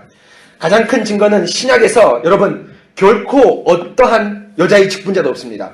대표적으로 사도행전 6장의 집사직을 뽑을 때도 구제의 문제에서 사람의 특질을 고려할 때 자매들이 훨씬 더 세심하고 사례가 있기 때문에 자매들이 훨씬 집사직을 잘 수행할 수도 있습니다. 그러나 있습니다. 곧 아마 사도들도 이런 특질 때문에 특질이 부족했을 수도 있을 것 같습니다. 그러나 하나님은 자매 집사를 세우지 않고 남자만 7명 뽑았습니다. 또 신약에 나오는 수많은 직분자들은 한결같이 남자입니다. 이것은 무엇을 의미합니까? 바로 하나님께서 직분을 남자에게만 주시고 이것을 통해서 하나님의 통치에 대해서 순정함을 배우게 하신 것입니다. 물론 남자도 하나님께 순정함으로 배워야 할 것은 말할 것도 없습니다. 곧 남자가 교회의 유일한 직분자됨을 통해서 교회는 세상을 향해서 하나님이 교회를 다스리고 있다는 것을 시유할 수도 있습니다. 점점 사회는 여성 인권이 성장하는 방향으로 나갈 것입니다. 하지만 사회는 그럴 수 있습니다. 사회는 남녀의 성이 아니라 바로 능력으로 대우받는 것이 원리이기 때문입니다. 그러나 교회는 그럴 수 없습니다. 교회는 오직 하나님의 말씀으로만 치료받아야 합니다. 지금 전 세계의 많은 교회들이 여자 직분자를 세우는 추세이고 네덜란드 개혁교회도 여자 직분자에 대해서 상당히 열려있는 자세를 취하고 있습니다. 이것은 하나님의 말씀을 의지하는 태도가 아닙니다. 세상이 그 어떤 사변과 막강한 이론을 가지고 와도 우리는 결코 하나님의 말씀만을 사수해야 합니다. 사랑하는 여성도 여러분들이 이 말씀을 마음에 잘 새기시기 바랍니다. 여러분들이 부모님 밑에 태어나서 부모님의 권위를 인정하며 자녀로서 자라는 것이 여러분들의 의지가 아니라 하나님의 전적인 뜻에 의해 이루어진 것처럼 여자로서 태어나고 마땅히 순종하는 위치에 두신 것은 바로 하나님의 뜻입니다. 동시에 형제 여러분들은 직분의 위치에 두셨다는 것은 결코 교만과 자랑과 특권을 의미하지 않습니다. 우리 위에 하나님이 있다는 생각과 동시에 더 큰 책임과 사랑을 베풀어야 한다는 생각을 잊지 마시기 바랍니다. 바로 남편은 그리스도가 교회를 위해 자신의 생명을 내어준 것처럼 우리 자매와 또 직분자인 사람들은 가족과 교회를 사랑하셔야 되고 아내분들은 교회가 그리스도에게 순종한 것처럼 자신의 남편과 직분자에게 순종함을 잘 기억하셔야 됩니다. 사랑하는 성도 여러분, 바로 이렇게 될 때 우리에게 하나님 말씀이 힘있게 구원으로 역사합니다. 그래서 여러분 15절을 보십시오. 15절이 이 말씀을 순종하게 될 때 오는 놀라운 자매들의 특권, 쉽게 말하면 형제들까지 포함할 수 있는데 자매들의 특권을 얘기합니다. 15절을 보시면 여자들이 해산함으로 구원을 얻는다라고 말하는데 여러분 이것은 무엇일까요? 임신하고 아이를 낳아야지 구원을 얻는다는 것일까요? 그렇지 않습니다. 우리말에는 번역에는 여자들로 되어 있는데 이것은 의역입니다. 여러분 다시 넘어와서요. 여자들이 해산함으로 구원을 얻는다고 얘기했는데 그럼 여러분 결혼해서 아이가 안 생기는 불임인 가정들 또 솔로인 자매들 그렇죠? 평생 솔로 산 자매들 이 자매들은 구원이 아닐까요? 그렇지 않죠? 교리가 있죠. 무슨 교리가 있습니까? 사실 성경이 있죠. 누구든지 나로 말미암지 않고는 아버지로 갈 수가 없다. 뭐예요? 구원의 유일한 조건은 바로 뭐죠? 예수 그리스도밖에 없습니다. 아이를 낳고 안 낳고 장애인이 아니고 상관없습니다. 바로 뭐죠? 장애인이든 하나님이 부를 수 있습니다. 그렇죠. 예수 그리스도에 대해서. 그럼 이 해산함은 생리적인 아이의 해산함을 얘기하는 것이 아닙니다. 그래서 보겠습니다. 우리말에는 여자들이라고 번역되어 있는데 이것은 의역입니다. 잘 보셔야 됩니다. 15절에 보면 원래 헬라어에는 주어가 없습니다. 곧 여자들이라는 주어가 없습니다. 그래서 NASB 각주 7절에 보시면은 NASB에서는 여자가 소위 말하면은 헬라어는 없는데 굳이 성경을 위해서 번역을 위해서 필요할 경우는 이태릭체 약간 옆으로 뉘어쓴 채로 쓰이겠습니다. 그렇죠? 15절 보십시오. 밑에 보면은 각주 7번 보면 but women will be preserved라고 돼 있죠. 그렇죠? woman will be가 뭐로 돼 있죠? 살짝 이태릭체로 누워 있죠. 이것은 원래 헬라어에 없는데 특별히 번역을 위해서 주어를 삽입했는 겁니다. 영어는 주어가 확실히 필요하죠. 한국어는 주어가 필요 없죠. 우리말하고 비슷합니다. 그렇죠? 나 너 사랑해 안 하고 뭐예요? 그냥 어떻게 하죠? 사랑해. 누가 누구를 사랑하는지 모릅니다. 그렇죠? 근데 한국은 사랑해 하지만 영어는 뭐예요? 항상 뭐 하죠? I love you. 그렇죠? 항상 주어와 대상을 반드시 넣습니다. 이런 번역 때문에 넣었지만 사실 이건 주어가 없는 겁니다. 헬라어로 보면. 헬라어는 우리말과 그런 주어가 없습니다.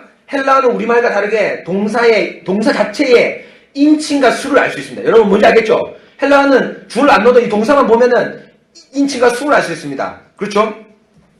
그 15절에 구원을 얻으리라는 주어는, 이 구원을 얻으리라는 동사의 동사는 3인칭 여성 단수입니다. 여성 복수가 아니라 여성 뭐죠? 단수입니다. 구원 얻으라는 이 헬라어가 여성 단수로 되어 있습니다. 그렇다면 여기서 뭡니까? 여자들이 구원을 얻으리라가 아니라 뭐가 구원을 얻는다고 얘기하면 정확한 번역이죠? 그녀가 구원을 얻으리라 합니다. 그래서 ESV라는 번역은 아주 잘 번역했습니다. 제가 여러분 NASB라는 번역을 자주 이용하는데요. 계속 보고 있는데 번역을 볼 때마다 느끼는 것이 ESV라는 번역이 아주 잘 번역된 번역입니다. 직역이면서 의역이 필요할 때는 개혁주의적으로 성경 영감서를 보존하는 번역을 ESV가 취하고 있습니다. 그래서 고신대 교수님들이 만약에 영어 번역을 살 것이면 ESV로 사라고 얘기를 했습니다. 그래서 ESV는 영어 번역 가운데 개혁주의적일 때 아주 좋은 번역입니다. 아주 잘 번역했습니다. 그래서 8절 보시면은 Yet she will be saved. 그렇죠? 그녀가 구원을 얻는다 라고 번역이 되어 있습니다. 그래서 보십시다. 그렇다면 여기서 그녀는 누구입니까? 바로 14절에 여자를 얘기하는데 여러분 보십시오. 디모데전서 보시죠. 15절 봐요. 같이 성경 보십시오. 그러나 여자들이 많이 정숙함으로써가 아니라 뭐죠? 그러나 그녀가 정숙함으로써 라고 얘기했는데 그녀가 누구죠? 14절에 나온 누굽니까? 하와입니다. 여자입니다. 그렇죠? 여자가 정숙함으로써 믿음과 사랑과 거룩함에 가하면 무슨 말일까요? 여자가 다시 아담의 말을 듣고, 사실 아담의 말이 아니라 누구죠? 창세기 3장 15절에 그 원복음의 말씀을 듣는 것이 정숙함과 믿음과 사랑과 거룩함이라고 표현하는 겁니다. 들으면 해산함으로 구원을 얻는다는 것은 이 해산함은 뭘 얘기하는 거죠? 하와가 아이를 낳는 걸 얘기합니다. 여러분 무슨 말인지 아시겠죠? 하와가 아이를 낳는 겁니다. 그래서 실제로 하와가 아이를 낳는다는 것이 뭘 의미할까요? 하와가 창세기 3장 15절에 원복음의 말씀을 뭐 했다는 거죠? 순종했다는 겁니다. 아이를 낳는 게 너무 중요하죠. 왜 중요합니까? 하와한테는 3장 15절에 여자의 씨를 낳는 겁니다. 그렇죠? 메시아를 낳는 겁니다. 그렇죠? 그런 뿐 아니라 이 아이를 낳는 게 왜 이렇게 중요하냐면은 아이를 낳는 게 타락하고 난 이후에 죽을 만큼 아픕니다. 여러분 그렇죠? 자매들이 아이 낳는 거 죽을 만큼 아픕니다. 그런데 그 죽을 만큼 아픔을 이기는 원동력이 뭡니까? 3장 15절에 뭘 믿는 거죠? 하나님의 말씀을 믿는 겁니다. 그렇지 않습니까 여러분? 바로 그겁니다. 하와가 그래서 뭡니까? 구원함을 얻었습니다. 바로 뭡니까? 말씀을 믿고 그 말씀에 대한 표로서 뭐예요? 아이를 낳음을 얻었어요. 그래서 여러분 아이를 낳은 게 물론 타락했지만 이 아이가 이름 누구죠? 가인이죠. 가인 뜻이 뭐죠? 창세기 때 배웠죠? 뭐죠? 어둠입니다. 그렇죠? 뭡니까? 뭘 얻었죠? 3장 15절에 여자의 씨를 얻었다는 뜻입니다. 물론 가인이 타락했죠. 아벨과 셋이 언약의 우선이긴 하지만 뒤에 보면 창세기 때 우리 다 배울 게 있긴 하지만 그렇죠? 바로 이겁니다. 계속 읽어보겠습니다. 그녀는 누구입니까? 바로 14절의 여자입니다. 하와입니다. 바로 하와가 처음에는 직분자 자리를 찬탈하는 죄를 범했지만 이후에 원시복음, 원복음인 창세기 3장 15절에 여자의 후손이라는 말씀을 믿음을 받아들여서 그리고 순정하여 죽을 것 같은 해산의 고통을 이겨내면서 여자의 후손을 낳았습니다. 창세기 4장 1절입니다. 그 아이가 가인인데 가인의 뜻은 어둠이라고 지었습니다. 무엇을 얻었습니까? 바로 3장 15절에 약속의 후손을 얻었습니다.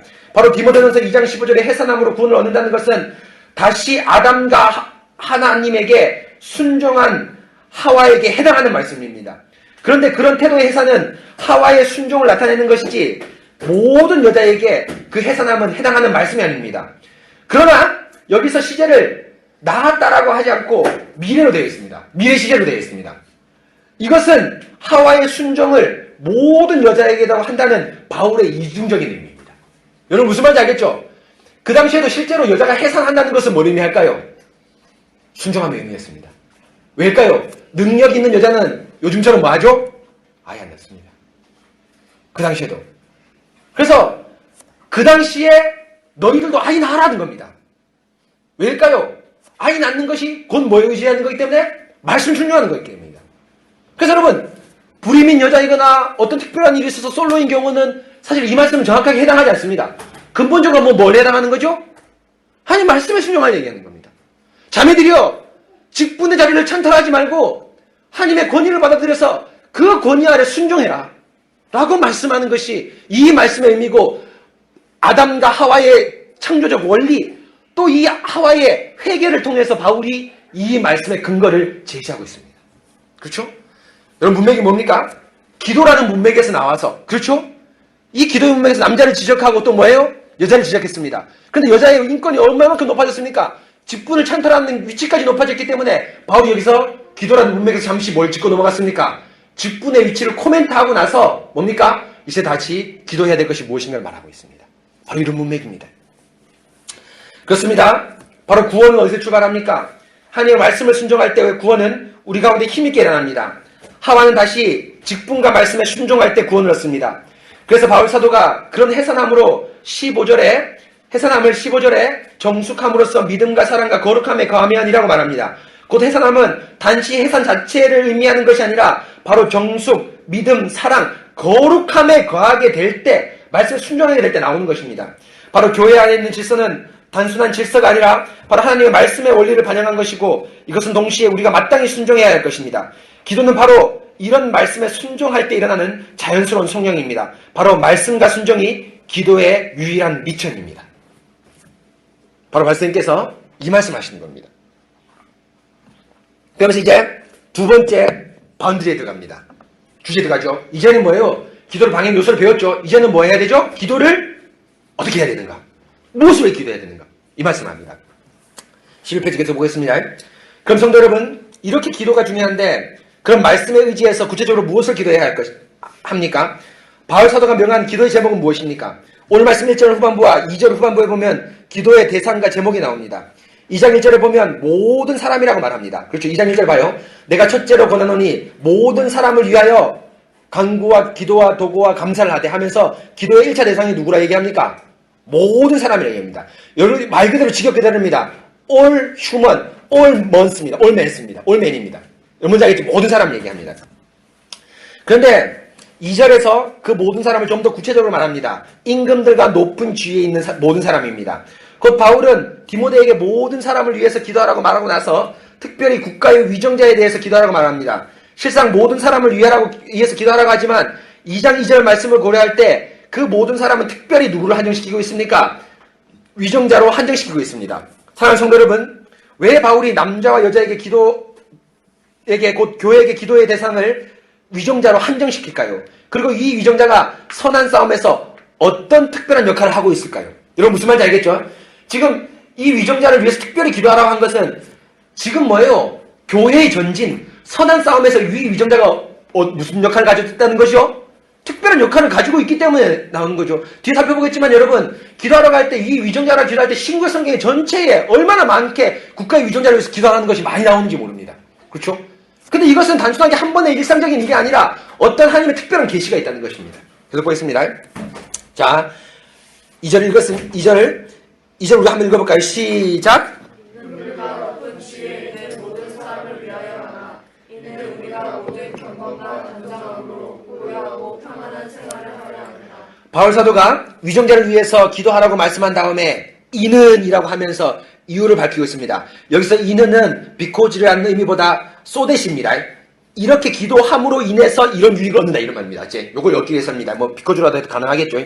이는 위정자를 위해서 기도함으로 얻는 결과를 말하는데 위정자를 위해서 기도함으로 얻는 교회적 유익이 있기 때문입니다. 그것은 바로 2절 후반부에 나오듯이 교회가 경건과 단정함으로 고요하고 평안한 생활을 할 수 있기 때문입니다. 그런데 여러분 이것을 저를 보십시오. 두 가지로 나눌 수 있습니다. 네 가지가 아니라 경건과 단정함이 한 문맥 안에 걸려 있습니다. 그렇죠? 그리고 고요하고 평안한 생활이 또 한 문맥입니다. 그래서 영어를 보면 어떻게 되냐면은 고요하고 평안한 생활을 하려 함이라 하면서 경건과 단정함의 상태에서 이렇게 되어 있습니다. 그래서 여러분 네 가지가 아니라 경건과 단정함이 뭐예요? 뭔지 알겠죠? 기본 바탕이 되어서 그 기본 바탕이 돼서 뭐가 흘러나오는 겁니까? 뭐가 나오죠? 고요하고 평안한 생활이 흘러나옵니다. 요렇게 헬라어 구성되어 있고 영어 번역도 요렇게 번역하고 있습니다. 보십시오. 그 다음 단을 보십시오. 그런데 실상 이 두 가지 가운데 바울의 기도의 목표는 무엇입니까? 그렇습니다. 바로 경건과 단정함입니다. 고요하고 평안한 생활은 실제 경건과 단정함이 바탕이 되어서 나오는 것입니다. 쉽게 말하면 신앙이 바탕이 된 사람이 생활에 질서가 있는데 겉으로 드러나는 질서 이면에 있는 신앙 때문에 위정자를 위해서 기도하라고 명하십니다. 여러분 무슨 말인지 이해하셨죠? 위정자를 위해서 기도할 때 이 위정자를 통해서 어떤 일을 통해서 뭡니까? 신자들의 뭘 확보된다는 겁니까? 경건과 단정함이라는 신앙이 확보됩니다. 그럼 바울이 명한 기도의 핵심인 경건과 단정함은 무엇입니까? 경건은 하나님을 향한 말씀의 태도와 하나님을 향한 태도와 가르침이라고 정의할 수 있는데 디모데전서 3장 6절에 보면 그도다 경건의 비밀이여 라고 말씀할 수 있듯이 경건의 핵심인 그리스도를 기차 삼아서 하나님께 두렵고 떨림으로 가지는 공경의 태도라고 할 수 있습니다. 또 디모데전서 4장 8절에 말씀하듯이 또한 일종의 이 경건은 믿음이라고 얘기할 수 있습니다. 사람 편에서 가져야 될 마땅한 하나님의 태도가 경건입니다. 단정함은 위에서 살핀 대로 2장 9절에 나오는 여자에게 요구하는 단정함과 여러분 다릅니다. 원어가 다릅니다. 한글은 똑같지만 다릅니다. 단정함은 존경, 경배, 공선 정도로 번역될 수 있는데 3장 4절에 자기 집을 잘 다스려 자녀들로 모든 공손함으로 복종하게 할지니라 하면서 공손함과 같은 단어입니다. 아버지의 말에 자녀가 순종하듯이 하나님 말씀에 순종하는 마음가짐이나 태도로 말합니다. 곧 경건과 단정은 하나님께 대한 신자의 두렵고 떨림으로 가지는 공손한 태도 혹은 믿음을 말합니다. 그런데 성도 여러분, 여기서 주의할 것이 있습니다. 바울이 기도하라는 핵심 제목은 경건과 단정은 단지 개인적인 경건과 단정을 말씀하는 것이 아닙니다. 2절을 보시면 경건과 단정함은 대상이 누구입니까? 바로 뭡니까? 우리입니다. 2절 보면 나오죠? 2절 봐요. 뭡니까? 이는 우리가 모든 경건과 단정함으로 생활하려 함이라. 그렇죠? 우리죠. 개인이 아닙니다. 우리입니다. 여기서 우리는 바울과 디모데를 포함한 예배서 교회를 의미합니다. 바로 교회가 누리는 경건과 단정함입니다. 그리고 그 고요하고 평안한 생활 역시도 개인의 생활이라고 할 수도 있겠지만 정확하게 해석하면 우리 교회가 누리는 고요하고 평안한 생활입니다. 바로 무엇입니까?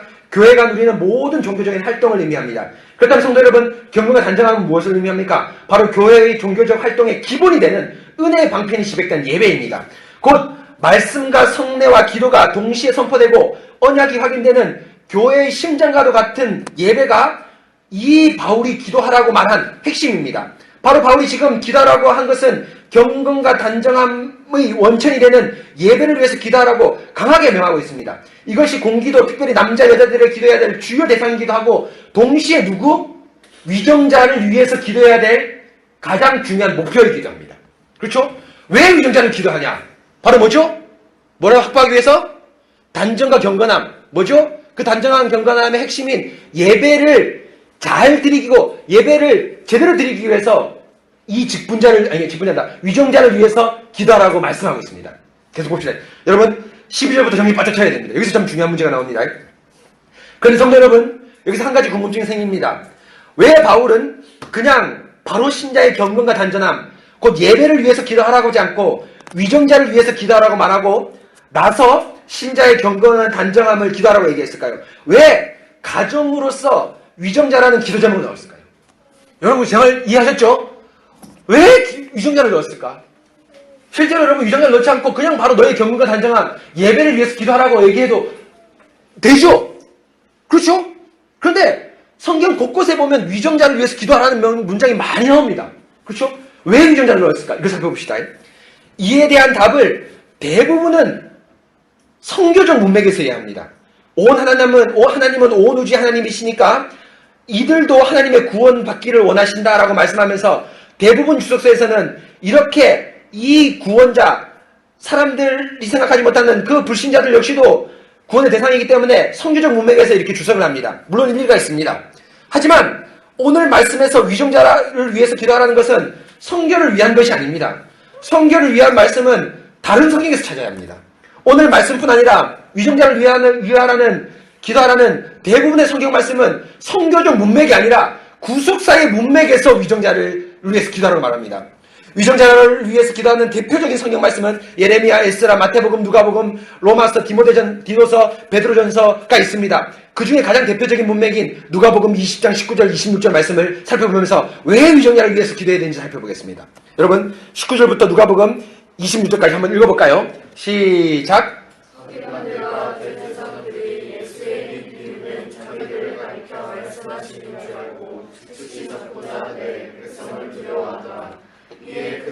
무엇보다가 예수를 총독의 다스림과 권세 아래에 넘기려 하여 천판들을 보내어 그들로 스스로 의인치하며 예수의 말을 책잡게 하니 그들이 물어 이르되 선생님이여 우리가 아노니 당신은 바로 말씀하시고 가르치시냐며 사람을 외모로 취하지 아니하시고 오직 진리로서 하나님의 도를 가르치시나이다. 우리가 가이사에게 세를 바치는 것이 옳으니까 옳지 않습니까? 아니 예수께서 그 관계를 아시고 이르시되 데나리온 하나를 내게 보이라. 누구의 형상과 글이 여기에 있느냐? 대답하되 가이사의 것이니라. 이르시되 그런즉 가이사의 것은 가이사의 것이되 하나님의 것은 하나님께 바치라 하시니 그들이 백성 앞에서 그의 말을 능히 책잡지 못하고 그의 대답을 놀랍게 여겨 침묵하니라. 여러분 여기서 우리가 잘 아는 가이사의 것은 가이사의 것, 하나님의 것은 하나님의 것이게 지금 뭘 문제를 따지고 있습니까? 권위의 문제를 따지고 있습니다. 여러분 마태복음에서 이거 동일하게 나옵니다. 예수님을 이 사람들이 세금 바치는 것이 옳습니까? 안 옳습니까? 라고 묻는 이유가 바로 뭐죠? 바로 이 사람은 여러분 나온 대로 20절에 보면은 예수님이 세금을 안 바친다고 하면은 뭐예요? 그거를 책 잡아서 예수님을 어디에 넘기기 위해서? 당시에 로마 관리들에게 넘기기 위해서 이 질문을 합니다. 그런데 예수님께서 어떤 대답을 하죠? 가이사의 것은 가이사의 것이고 여러분 하나님의 것은 하나님의 것이게 하면서 세금을 어떻게 하라고 얘기하죠? 내라고 얘기합니다. 실제로 세금을 냅니다. 그래서 이 사람들이 어떻게 되죠? 책 잡지 못하고 어떻게 되죠? 예수님을 관리에게 넘겨주지 못합니다. 그렇죠? 이게 어떤 의미가 있을까요? 만약에 예수님이 권위를 인정하지 않았다면 어떻게 될까요? 예수님이 어떻게 해요? 잡혀서 죽게 되죠. 어떻게 될까요? 구속사가 멈춥니다. 구속사가 멈추게 됩니다. 그래서 여러분 다른 마태복음 성경 고절을 보면 이런 것도 있습니다. 우리가 오해하지 않기 위해서 데나리온 하나를 바쳐라. 그렇죠? 그 뉘앙스도 뭐예요? 예수님이 지금 예루살렘에 올라가는데 성전세를 바치는 것 바치지 않아도 됩니다. 예를 들면 자기가 성전이기 때문에. 그럼에도 불구하고 소위 말하면 그들의 권위를 인정해 줍니다. 왜일까요? 올라가서 뭐 하기 위해서? 십자가에 못 박히기 위해서. 그렇죠? 바로 뭡니까? 왜 권위를 인정합니까? 왜 인정하죠? 실제로 권위가 있기 때문이 아니라, 물론 권위가 있습니다. 권위가 있지만 그 권위에 내가 권위 아래 들어간다는 것을 의미하는 것이 아니라 이 권위를 순종함으로써 뭐가 얻어지는 거죠? 자신의 구속사역이 멈추지 않고 진전됩니다. 여러분 이게 아주 중요한 게 있습니다. 그래서 각주 10편 예레미야 29장 7절도 이것이 나옵니다. 포로로 잡혀갔을 때 예레미야가 그 포로로 잡혀간 바벨론을 위해서 기도하라고 얘기합니다. 각주 29장 7절 예레미야 한번 읽어볼까요? 시작! 너희는 내가 사로잡혀 가게 한 그 성의 평안을 구하고 그를 위하여 여호와께 기도하라. 이는 그 성읍이 평안함으로 너희도 평안할 것입니다. 무슨 말인지 알겠죠? 오늘 디모데전서 말씀하고 똑같습니다. 성읍이 평안하니까 뭐가 평안하다? 너희가 평안하다. 너희가 평안하다는 게 뭘 의미할까요? 잘 먹고 잘 산다는 얘기하는 건 아닙니다. 뭐 하죠? 너희가 그곳에서도 회당을 중심으로 정상적인 뭐 할 수 있다? 예배를 드릴 수 있다는 걸 얘기합니다. 여러분 제가 그 문구절을 다 달아놨는데요. 한결같이 모든 본문에서 뭘 얘기하는 겁니까? 지금 왜 세상의 권위를 인정해야 되냐? 왜 세상을 위해서 기도해야 되냐? 그 권위, 그들의 권위가 있는 건 없는 것이 아닙니다. 그들의 권위를 통해서 교회의 안전이 확보되는 겁니다. 그런데 이 안전은 단순한 안전, 우리가 잘 먹고 잘 사는 것이 얘기하는 것이 아니라 하나님께서 이 세상이라는 세속사를 통해서 교회의 구속사를 전진시켜 나갑니다. 여러분 조금 어렵게 설명할게요. 여러분 우리는 구속사하고 세속사가 따로 있는 것이 아닙니다. 뭐죠? 하나의 역사가 있습니다. 그렇죠? 하나의 역사를 기독교적 관점으로 보면 무슨 역사입니까? 구속사입니다. 그렇죠? 세상의 관점에서 보면 무슨 역사죠? 세속사입니다.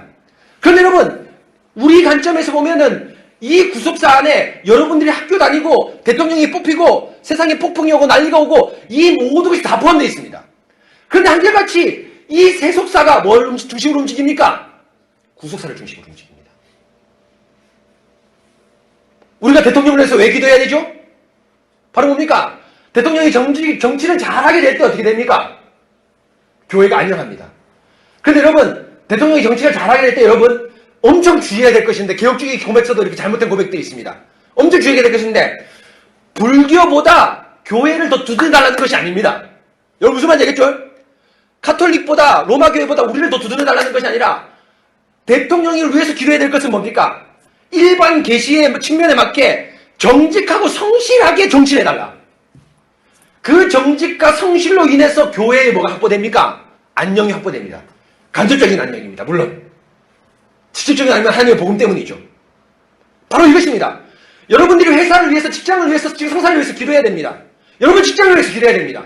왜냐하면 여러분들 그 역사가 바로 구속사이기 때문입니다. 학교 다닌 자체가 구속사입니다. 그렇죠? 그런데 여러분들이 직장 상사가 여러분들이 과도한 걸 요구하고 불합리한 걸 요구하면 여러분들의 신앙과 여러분들의 시간에 제한을 받습니다. 법 뭡니까? 여러분들의 뭐예요? 구속사가 늦게 진전되거나 제한되게 진전됩니다. 항상 여러분 이런 위정자를 위해서 귀한 문맥엔 이 두 가지 요소가 있습니다. 위정자를 구속사와 세속사가 함께 전진한다. 여러분 무슨 말인지 알겠죠? 함께 있다. 그리고 이 세속사를 위해서 이 위정자를 통해서 간접적으로 교회의 안녕이 뭐하는 거다? 확보된다. 그래서 신자는 누구를 위해서 기도해야 됩니까? 대통령을 위해서 기도해야 됩니다. 바로 이 대통령의 역사가 곧 우리 입장에서 보면 무슨 역사이기 때문이죠? 구속사이기 때문입니다. 계속 보겠습니다. 14페이지 넘어가 봅시다. 자, 14페이지 두 번째 단락. 성도 여러분 무슨 말입니까? 위정자의 권위를 인정해 주는 것은 다른 것이 아니라 바로 하나님의 구속사를 지속시키는 방편입니다.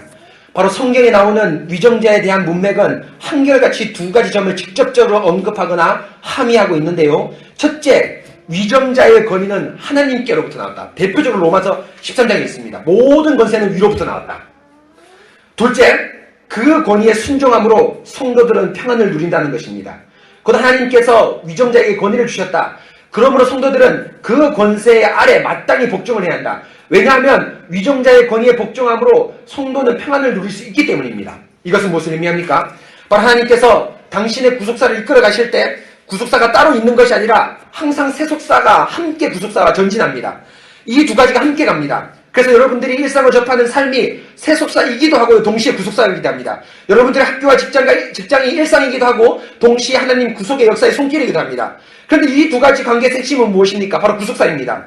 세상은 자기의 역사를 이끌어가는 것처럼 보이지만 하나님은 항상 그 세속사를 구속사 중심으로 이끌어가십니다. 대표적으로 우리가 고백하는 니케 신경이 정통 교리를 채택하게 된 결정적인 요인이 바로 로마 황제 덕분입니다. 로마 황제가 제국을 통일시키기 위해서 종교를 이용했는데요. 그 종교가 아리우스라는 이단 때문에 교회를 분열시키고 나가 제국을 분열시키니까 로마 황제가 회의를 열도록 지시하고 니케아 신경에서 제일 중요한 동일 본질이라는 말은 실제로 직접 황제가 지시하면서 그 회의를 놓고 황제가 회의를 주도합니다. 얼핏 보기에는 세상의 왕이 교회의 정치를 이용한 것처럼 보이지만, 교회를 정치적으로 이용한 것처럼 보이지만 실제적으로 하나님은 그 안에서 예수님이 하나님이라는 동일 본질이라는 진리를 보존하시는 구속사를 이끌고 계십니다. 바로 구속사를 위한 세속사가 진행됩니다. 그런데 그 세속사를 진행시켜 나가는데 하나님이 가장 중점을 두시는 것은 바로 세상이 항상 교회를 유지하고 보존하는 방편으로 세속사를 인도하신다는 겁니다. 정확하게 얘기하면 믿는 택자죠. 교회입니다. 그렇죠? 여러분 정리가 잘 됐죠? 그런데 성도 여러분, 여기서 아주 주의할 것이 있습니다. 제가 얘기할 때 주의할 것이 있습니다. 세속사가 구속사의 시녀처럼 헌신하는 것을 의미하는 것이 아닙니다. 로마 교회처럼요. 그건 잘못된 것입니다. 마치 정부의 가장 큰 업무가 교회를 보존하고 증진하는 것처럼 말합니다. 안타깝게도 개혁파 신앙고백인 벨기에 신앙고백 36장은 이런 식으로 국가와 교회의 관계를 정의합니다. 하지만 이것은 오류입니다. 하나님은 각자에게 영역을 주셨고 그 영역에 맞게 자신의 일을 해나가야 합니다.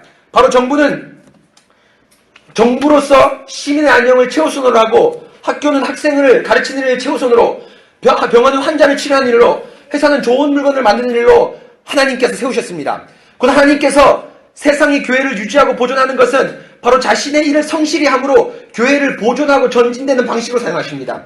일반 개혁 차원에서 윤리, 도덕, 법 등을 통해서 구속사를 전진시켜 나갑니다. 곧 각각의 기관과 위정자가 자신이 맡은 일을 종교와 상관없이 정직하고 성실히 수행해야 할 때 교회는 그들이 준 자유와 평화 안에서 복음을 전할 수 있습니다. 그래서 우리 교회가 종교의 자유가 없는 나라를 위해서 기도할 때 가장 기본적으로 기도할 것은 그 나라가 기독교가 되는 것이 아니라 개인의 종교적 자유를 위한 기도입니다. 나라의 법과 집행을 위해서 기도해야 합니다. 그런데 이것은 동시에 복음을 위한 기도이기도 합니다. 그래서 여러분, 성시아의 기도가 아주 잘못됐다는 것이 여기 나옵니다.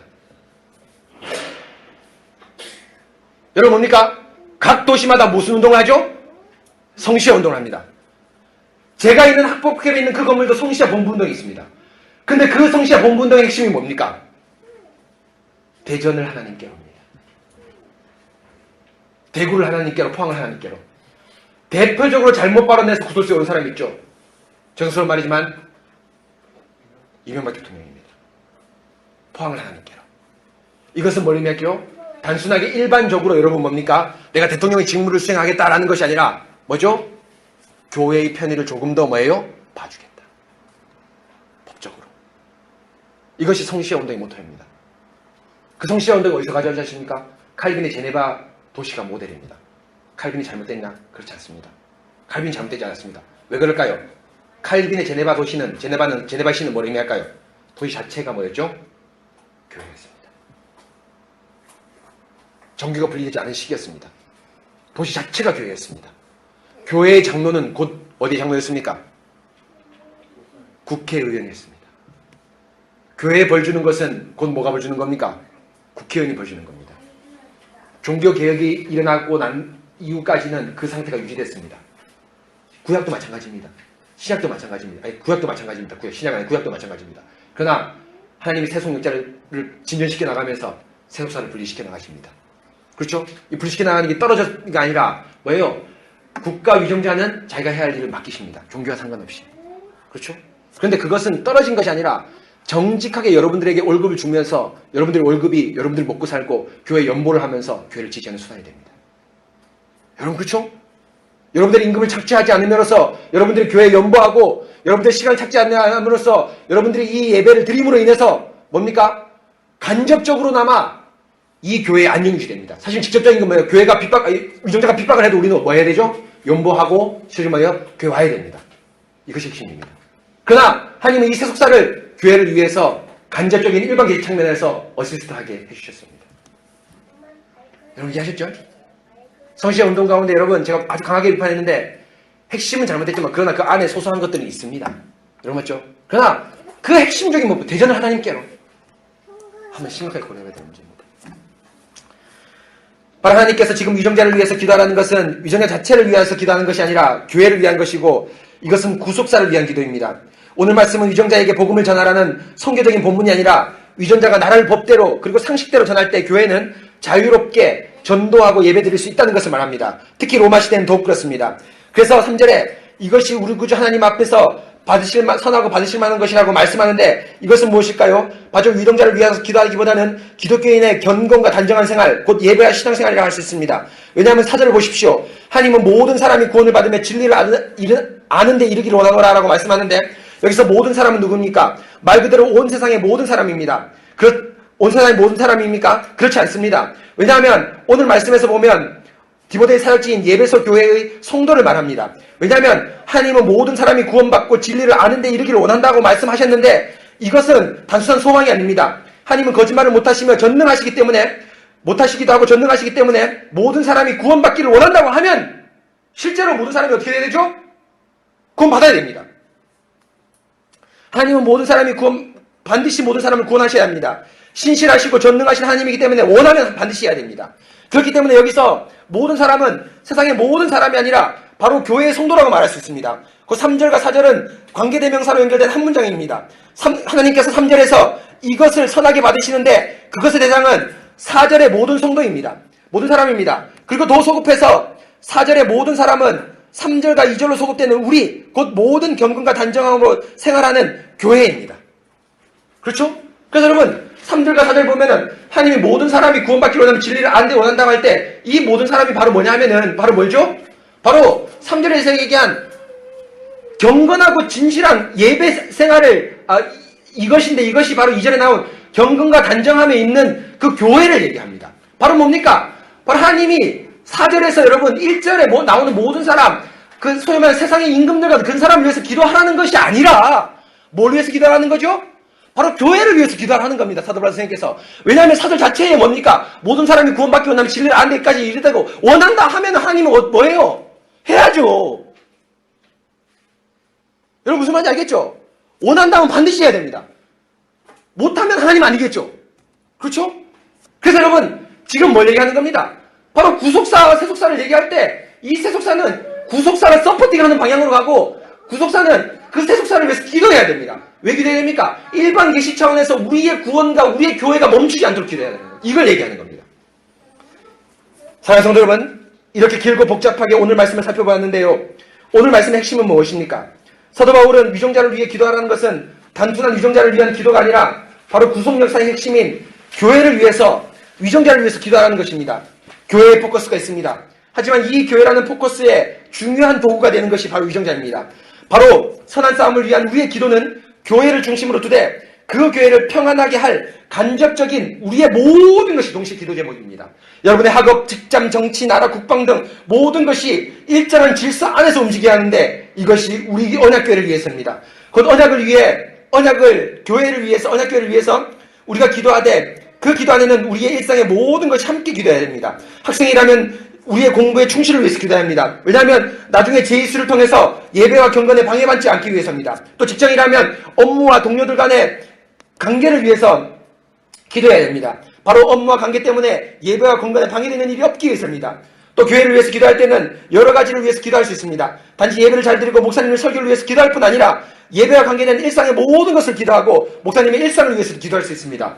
바로 이 모든 것이 우리와 교회의 예배에 직결되기 때문입니다.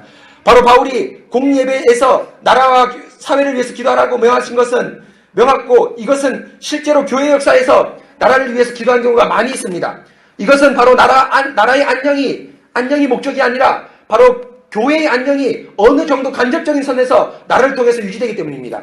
사랑하는 성도 여러분, 오늘 말씀을 통해서 여러분의 일상의 모든 것이 기도의 제목임을 깨닫게 됐습니다. 바로 여러분들의 학교, 직장, 가정 등등 모든 것이 기도의 제목입니다. 왜냐하면 그 가운데 여러분들의 신앙과 교회의 안녕이 연결되어 있기 때문입니다. 물론 간접적이긴 합니다. 하지만 그건 역시 기도하라고 하나님께서 수차례 성경에서 말씀하셨습니다. 따라서 우리는 기도해야 됩니다. 여러분들의 일상의 모든 것을 위해서 기도하십시오.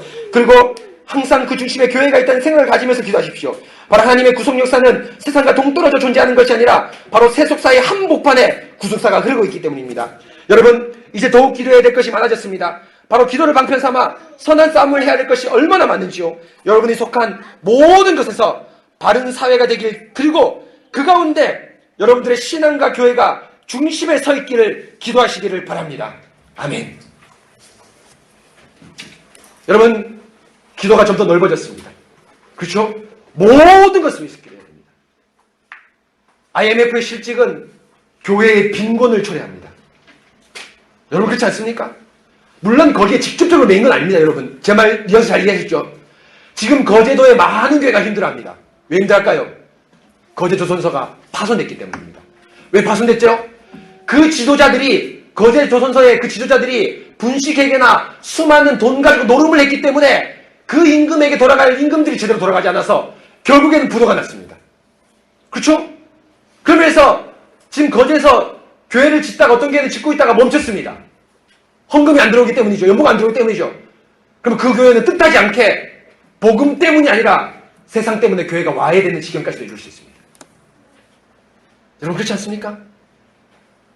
여러분 우리는 구속사가 따로 존재하는 것이 아니라 세속사 한복판에 구속사가 흐르고 있습니다. 여러분 모든 것을 위해서 기도해야 합니다. 여러분 열심히 공부하셔야 됩니다. 열심히 직장생활 하십시오. 가정에서도 좋은 부모와 좋은 자녀로서 생활하십시오. 바로 이것이 또한 교회의 안녕과 간접적으로 연결되어 있기 때문입니다. 여러분 오늘 아주 복잡하고 길게 논의를 했습니다. 여자 직분과 여자 직분에 대한 기도를 방해하는 요소도 있지만 또한 여러분 기도해야 될 것도 아주 복잡하게 논의했습니다. 그러나 여러분 한 가지 핵심, 기도를 방해하는 요소를 모두 해치고 없애버리고 오직 기도를 해야 된다. 특별히 뭐예요? 일상의 모든 것을 위해서 기도하시는 여러분 되시기 바랍니다. 이제 함께 같이 기도하도록 하겠습니다.